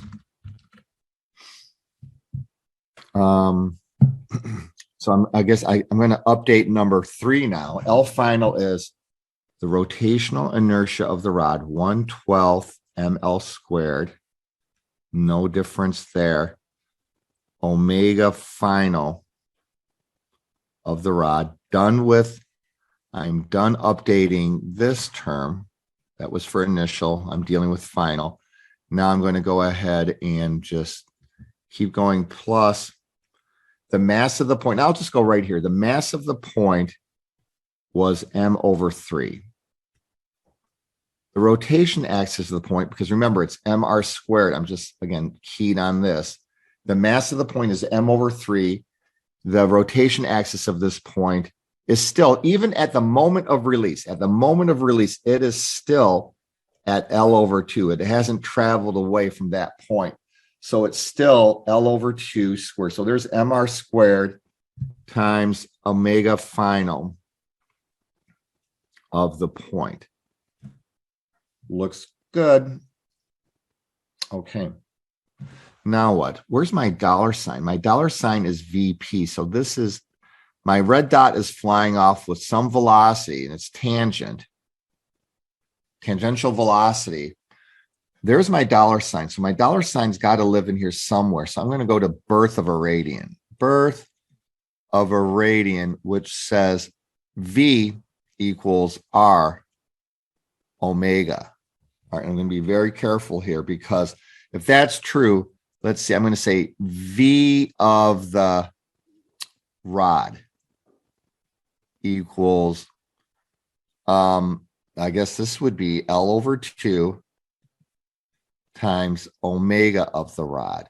And now what it says here, we have to be careful. The problem says at the instant the red dot is ejected from the rod, it travels perpendicular. And at that instant, the particle speed is 3.22 meters per second. Then the speed of the rod end just after ejection. So I am super keen on this rod end, the end of the rod, which I'll use an orange dot. Let me just draw a little orange dot This is the end of the rod right there. The end of the rod. And you can see that orange dot and the black dot are pretty much the same, but the orange dot belongs to the rod. So for here, when I'm saying the velocity of the rod end, which is right here, I'm going to draw that like this. The velocity of the rod end, I'm going to show that just as this is the velocity of the rod end, VR, equals its rotation axis, and this is L over 2, times omega r. So I'm going to make that substitution in number 9. Ready? Here goes. Number 9 says LF equals 1/12 m L squared. And here comes my substitution. L over 2, that's my rotation axis, omega, wait a minute, I almost made a mistake. I guess I'm substituting. So this is going to be omega of the rod end equals the tangential velocity of that rod end, that orange vector, all over L over 2. That's the substitution I'm going to make. So instead of omega subscript F subscript R, here you go. It's going to be V of the rod all over the axis of rotation, the rotation vector L over 2. That's it, 1/12 ml squared. I'm done with the rod, plus m over 3 times L over 2 squared. And I'm going to do the same substitution here. I'm going to reuse this, but just change the subscripts. So I'm going to swap out this term and replace it with its birth of a radian equivalent term, which would be V point, and that's my dollar sign. So at last I see my dollar sign. My dollar sign is V point all over. Here's V point. And for V point, it's the same axis of, it's the same rotation vector. V point is, I'm referring to the red dot. So I'm now looking at the red dot. The red dot has its own velocity looking like that. And again, we are referring to that as the velocity of that red dot, or the point. And its rotation axis is still that L over 2. It's the distance between the object and the axis of rotation. So this would be also L over 2. Okay, so pretty involved, isn't it? All right, that's it. And that's it. I just want to be careful. This is the I of, this is rotational inertia of the rod. This is omega, omega final rod, brought to you by birth of a radian. That it looks good-ish. This is the rotational inertia of a point, and yes, this is omega final of the point. All right, so I guess I'm done. Now it's just going to be, well, let me do a rewrite on number 9. Let's simplify number 9 as much as we can before we set it equal to the initial. So simplifying this maybe a little bit further, number 10, L final equals 1/12 mL squared times VR times 2 over L plus M3 times L squared over 2. This is going to be 1/12 mL squared times VP 2 over L. Let me just double check. N times L squared is ML squared divided by 3 times 4, because 2 squared is 4. Okay, so another simplification step. L final equals 1/6 ml VR plus 1/6 ml VP. Okay. Is that as far as I can go? That's as far as I can go, I suppose. 1/12 times 2, that's 1/6 mlvr 1/6 mlvp. I guess that's it. So now let's set this equal. Let's set them equal to each other. We're going to do L initial equals L final, and hopefully let's find VP. Okay, number 13. Here's setting them equal to each other. My initial angular momentum is 1/6.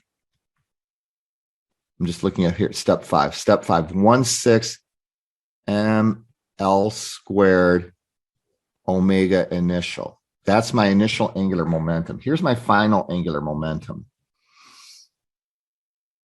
1/6 mlvr plus 1/6 mlvp. You can see the m's cancel out, which is good because they never did give us an m value, but I wasn't panicking because I figured at some point the m's are going to cancel, and this is that point. I can cancel out an L. This L cancels with this L, and one of those L's can go away. And then you can see 1/6. 1/6. 1/6. So number 13, after all the smoke clears, becomes number 14. Number 14 says L omega initial, yes, equals VR plus VP. Look how simple things got. There's VP. Here's the problem. I don't know what VR is, but I do have this statement right here. My question statement says, if the particle speed is 3.22 meters per second greater than the speed of the rod end, this is basically saying the following. If VP equals 3.22 meters per second plus V of that rod end, the rod end is, again, this orange dot sitting on the end of the rod, which is sort of at the same position, at least before the ejection, as the red dot. Right, so I guess I'm going to use this right there. I guess I'll bring it down. So I got that from the question statement. All right, so now let's say, with that in mind, number 15,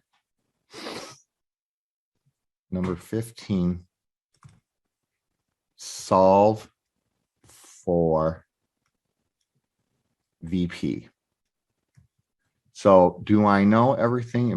Can I go off and do I know L? Yes, for me, L is 0.8. I know L. I know omega initial. For me, omega initial is 13 radians per second. Do I know VR? No, but I can make this substitution. And then this is my $sign. Okay. What a adventure. Let's solve for VP.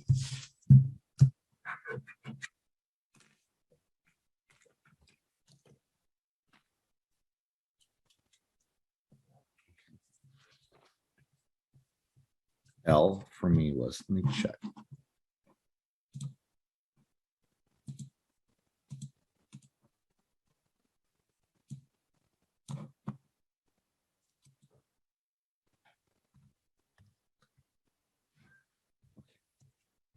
L.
VP equals 6.81 meters per second. This is the velocity of that red dot the moment it's ejected from the rod. So quite the odyssey. All brought to you by inertia and conservation of angular momentum. Okay, let's do this. We will only do one more problem, and it's pretty lengthy. It's pretty lengthy enough to, let's do, I will see you at 3:37. See you at 3:37 p.m. Okay, this is it.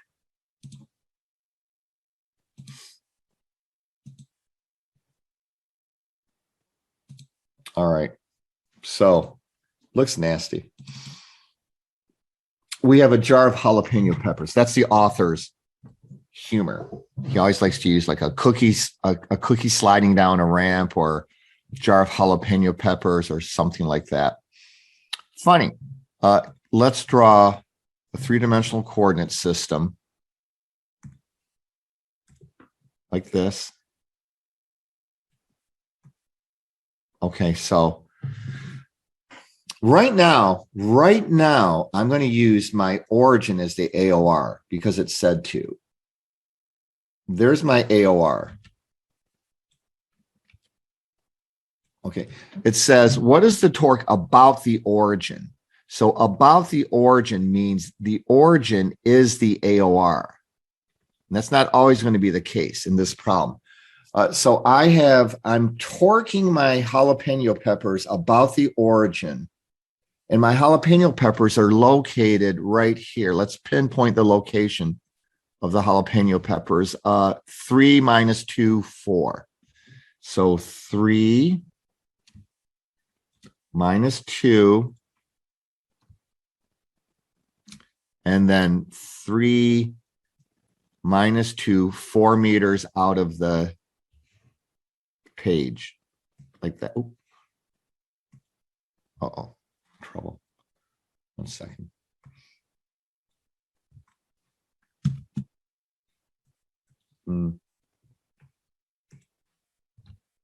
Okay. 3. I think I'm gonna have to restart my notes. I can tell it's acting.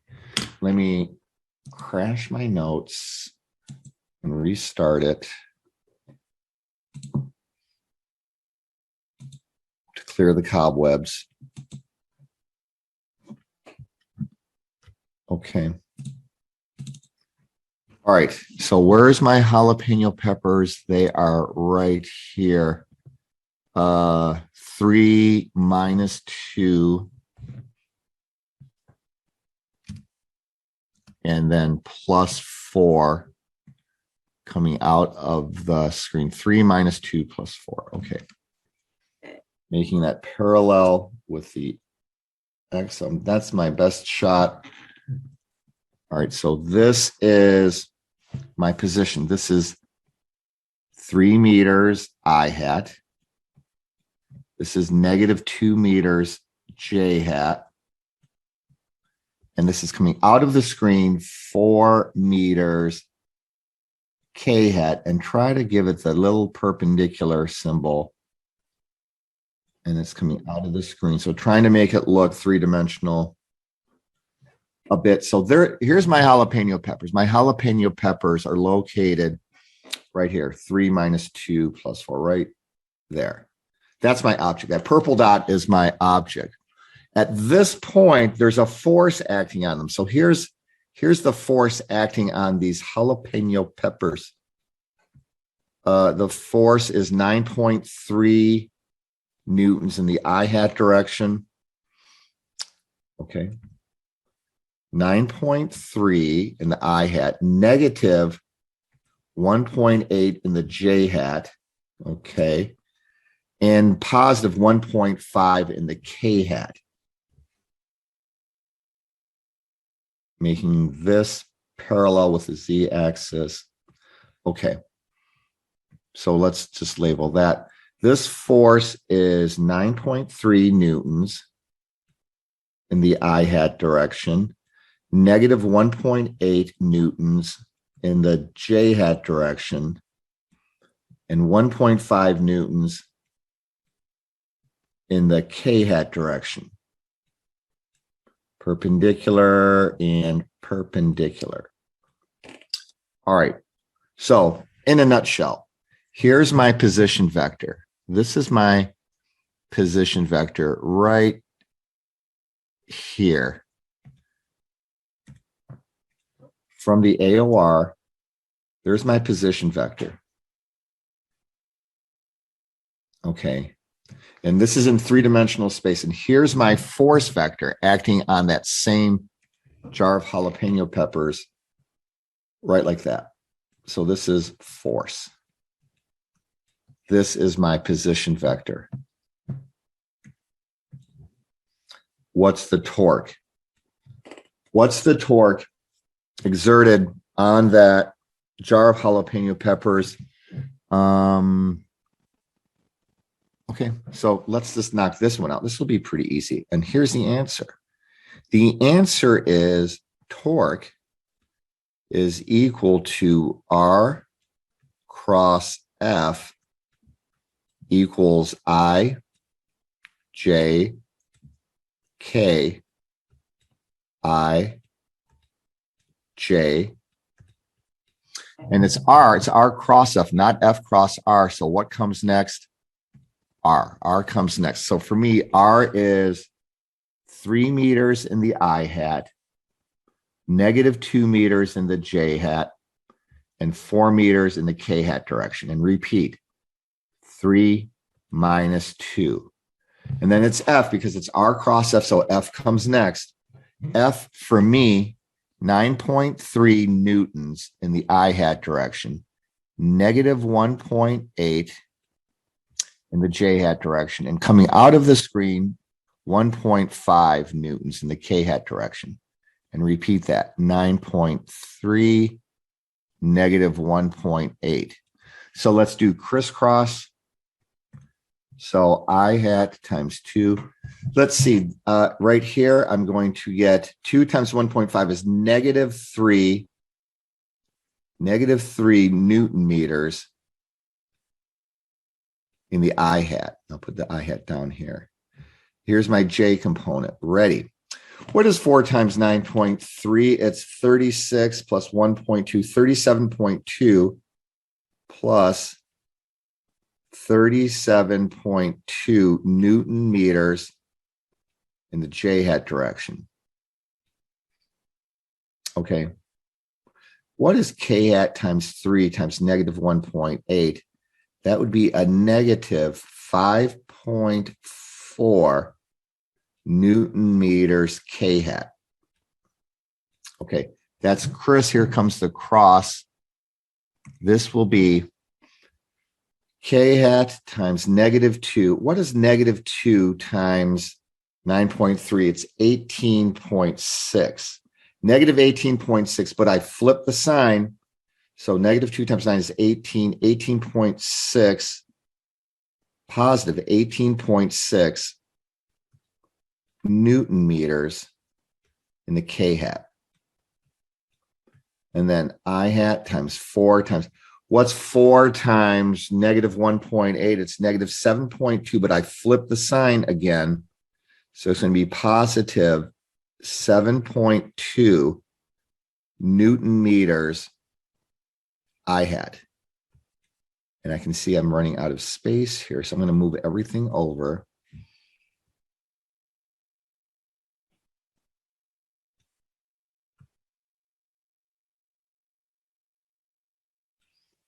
And then I have one more cross operation. J hat times 3 times 1.5. I better move this over just a little bit more. J hat times 3 times 1.5 is 4.5, but I flip the sign. So it's going to be negative 4.5 Newton meters J hat. All right, so let's gather up all of the I hat components. 7.2, there's 7.2 for I hat. Here is -3 Newton meters for the I hat. So when I sum up the I hat components, what is 7.2 minus 3 newtons? It's this. It's the X component of my torque is going to be 4.2 Newton meters in the I hat direction. So that's why I get 4.2 right here. Let's add up the J hat components. I've got -4.5 Newton meters along with 37.2 Newton meters. So what is 37.2 minus 4.5? It's 32.7. So for my Y component of torque is 32.7 Newton meters J hat. That's why that's 32.7. Last but not least, what's going on with my K component? I've got 18.6 and -5.4. So for my Z component or my K component, K hat component, what is 18.6 minus 5.4? It's 13.2. 13.2 Newton meters K hat. All right, so I'm good. So this is pretty straightforward. Yes, time consuming. And I understand at first it looks like you're just dealing with something alien. Well, maybe that's an exaggeration, but just keep in mind, this is just an organized way to find out product of perpendiculars. And we're rotating about the origin, so it's not that bad. And it will become increasingly straightforward. Now, you know what we have to do now? Now we actually have to do exactly the same thing, but we're gonna use a new force. We're going to use F2. So if I'm reading ahead, we did A, B, and C. And now it says, what's the torque about the origin? So I need to start hyping this. This is my AOR. AOR. At the origin, I've got my answer for F1, and now I have a different force. And my guess is there's going to be some takeaway here because F2 is just like F1, except slightly different. So you know what I'm going to do? I'm just going to take a gigantic copy and paste. Here's my setup. You know what? It won't be worth it. It's not going to save me that much time. All right. So this was part A. This was part B. This was part C. Now I'm going to do the same thing, but for a different force. Ready? You know what? I will take a copy and paste. All right, so this is all going to be the same. So copy and paste. All right, so I'm just going to do some updates here. Let's see. My position vector is not changed. So it's the same jalapeno peppers, but now my force is going to be different. So let me just update the force. I have, here's my new force vector, F2. F2 is now specified as F2, -9.3 I, -9.3. Yes, that's -9.3. -1.8. Okay. And -9.3, -1.8, -1.5. -1.5 going again parallel to the Z axis. That looks okay. This is -9.3 newtons. This is -1.8 newtons in the J hat. And this is negative 1.5 newtons in the k hat direction, newtons. Okay, so let's see. My position vector is unchanged. I just have a different applied force, which looks like this if we were going to visualize the net vector there. Okay, so, and this is all just hanging out there in arbitrary three-dimensional space, so things are definitely spatially disparate. This is my net force. All right, so I'm going to update. I'm just going to go through and say, well, this is now a negative. Let's see. It's not 9.3 like it was for F1. It's negative 9.3. It's still negative 1.8, and now it's negative 1.5. So I'm just doing a little on the fly updating here. Negative 9.3, negative 1.8, negative 1.5, repeat. Negative 9.3, negative 1.8. All right, so let's do the multiplication again, and this will go quickly, I think. All right, so I have, what is 3 times negative 1.8? It's equal to, right here, this is equal to negative 5.4 Newton meters K hat.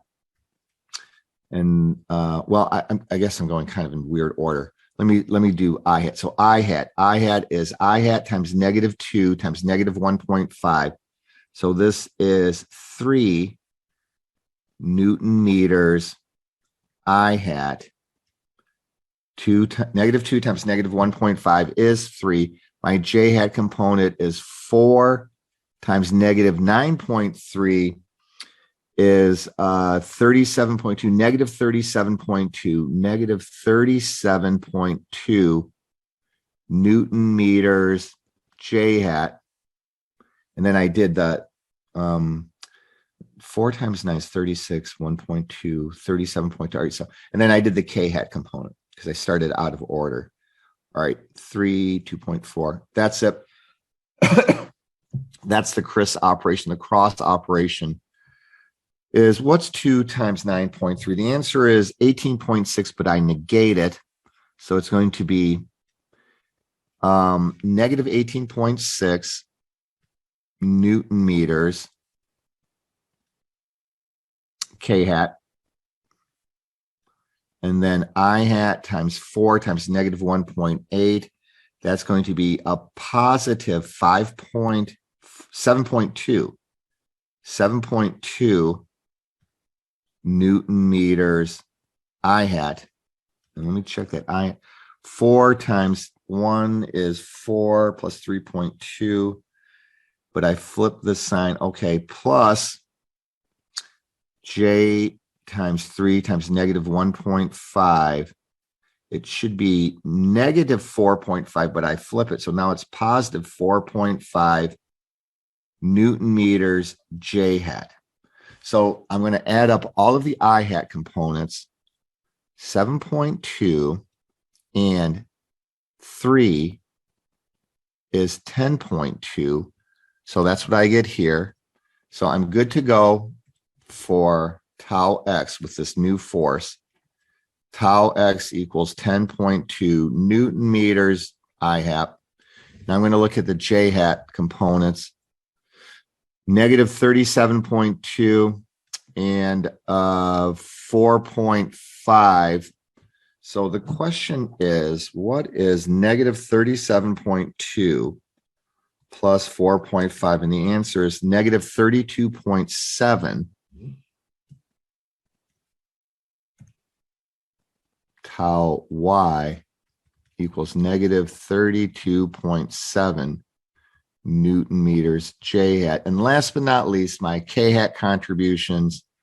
I have negative 5.4 along with negative 18.6.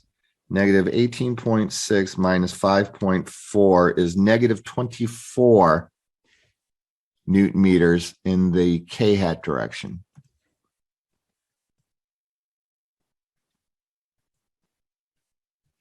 Negative 24 Newton meters in the k hat direction. And this is the answer to D, E, F.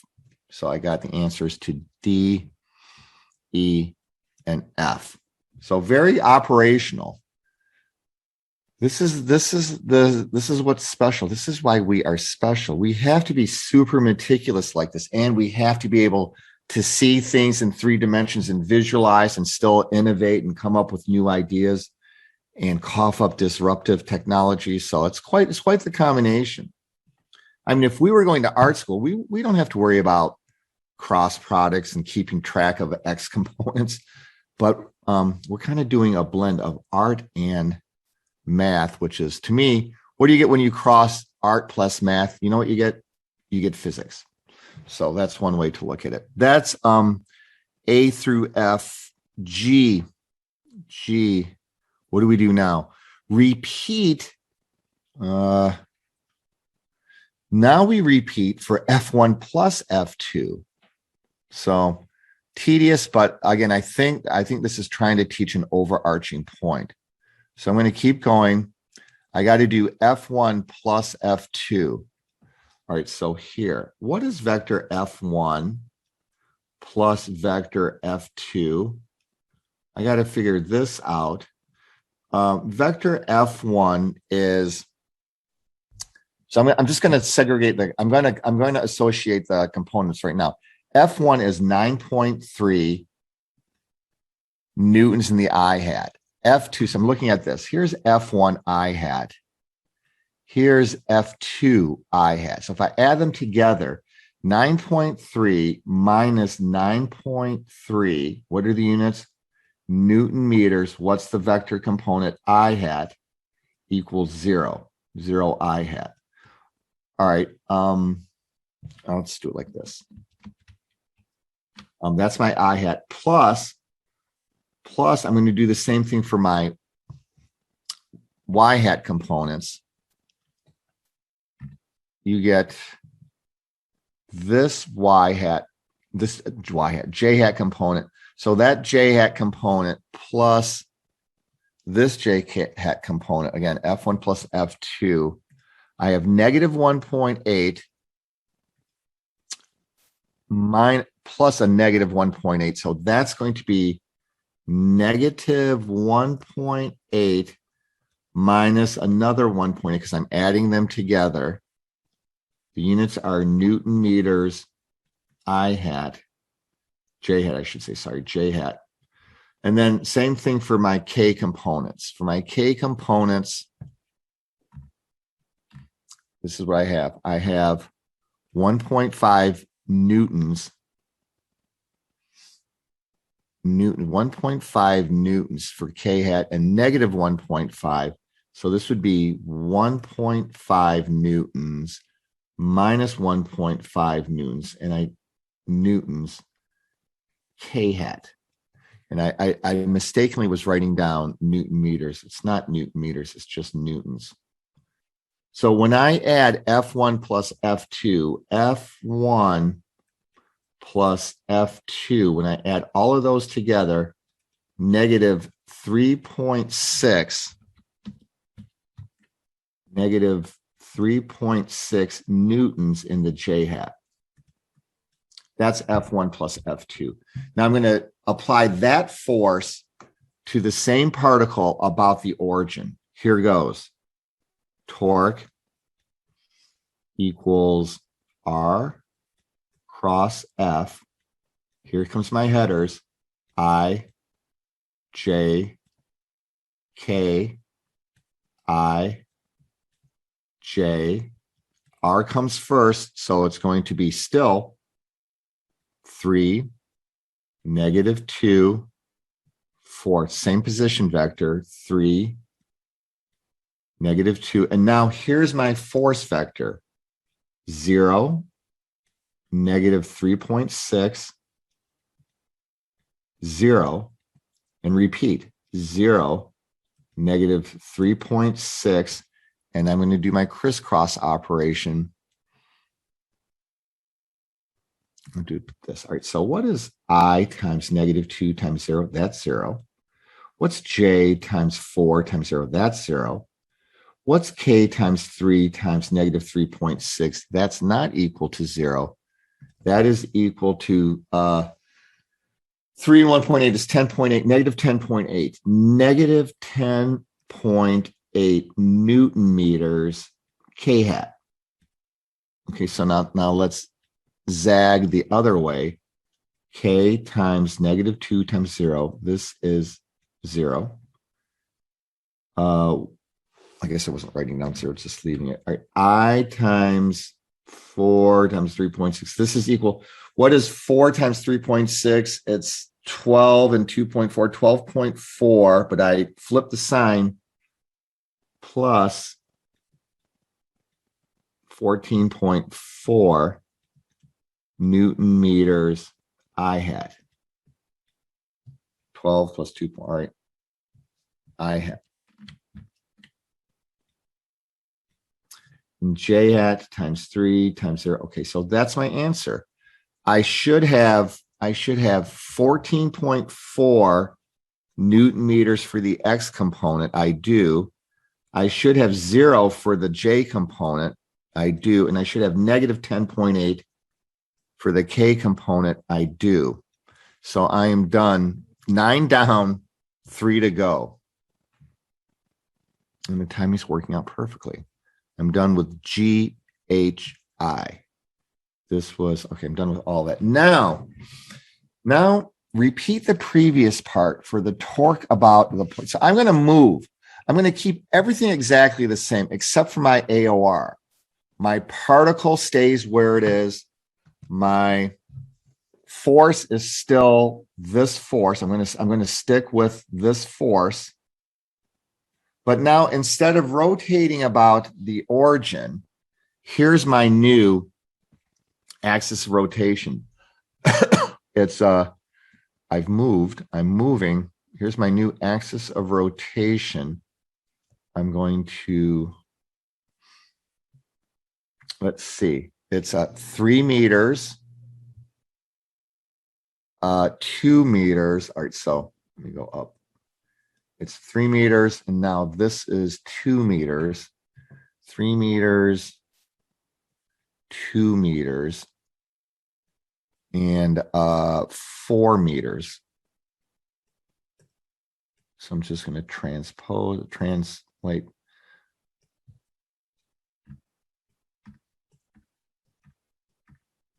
Okay.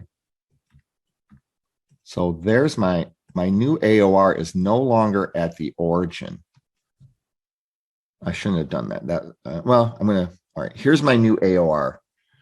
My new AOR is now sitting right here at this point right here. Okay. My AOR has moved. There's my AOR. My position vector is the same, so I'm actually going to change that color. My position vector is unchanged.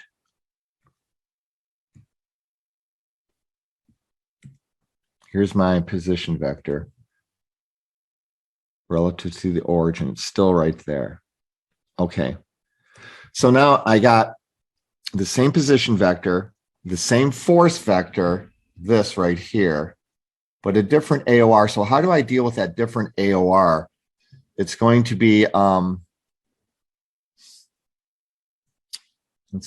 different position. It's going to be a different torque vector. So I will do from this force applied about this AOR. So it's going to be, instead of, for this position vector, this is what's being implied. My position vector was 3 minus the AOR x coordinate, I hat, plus -2 minus the AOR's y coordinate, j hat, plus 4 minus the AOR's z coordinate, K hat. But now this becomes the following. It's going to be the coordinate of my jalapeno peppers. So it's going to be 3 minus, not 0, but the new AOR, which is 3 I hat, plus the same Y coordinate, -2, minus not 0, but this time it's -2 J hat. And last but not least, it's the location of the jalapeno pepper, which was in the Z coordinate, it was 4 minus the new AOR Z coordinate, which is 4 K hat. So here's my new R vector.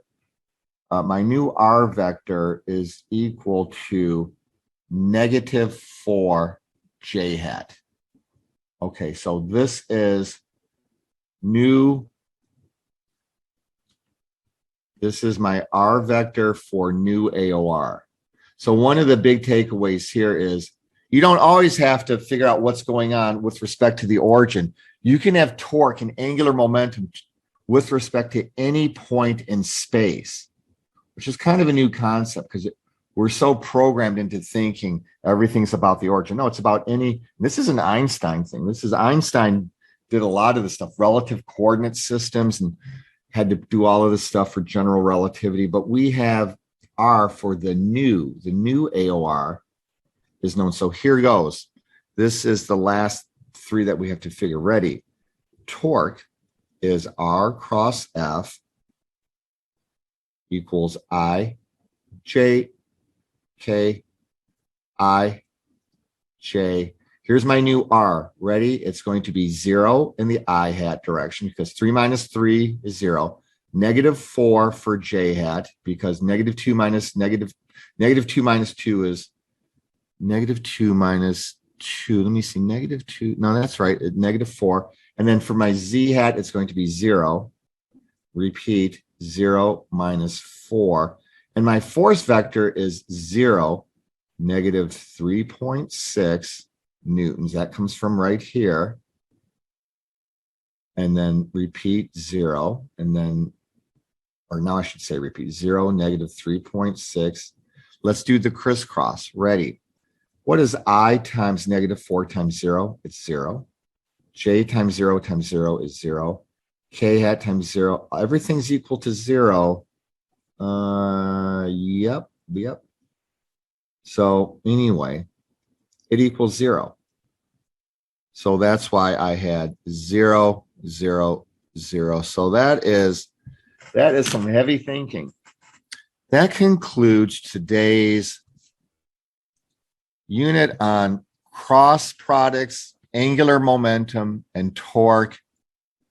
There's a lot going on here, obviously, heavy stuff, which is why, again, do some physics every day and eat a high fiber diet. All right, so it's now 4:14.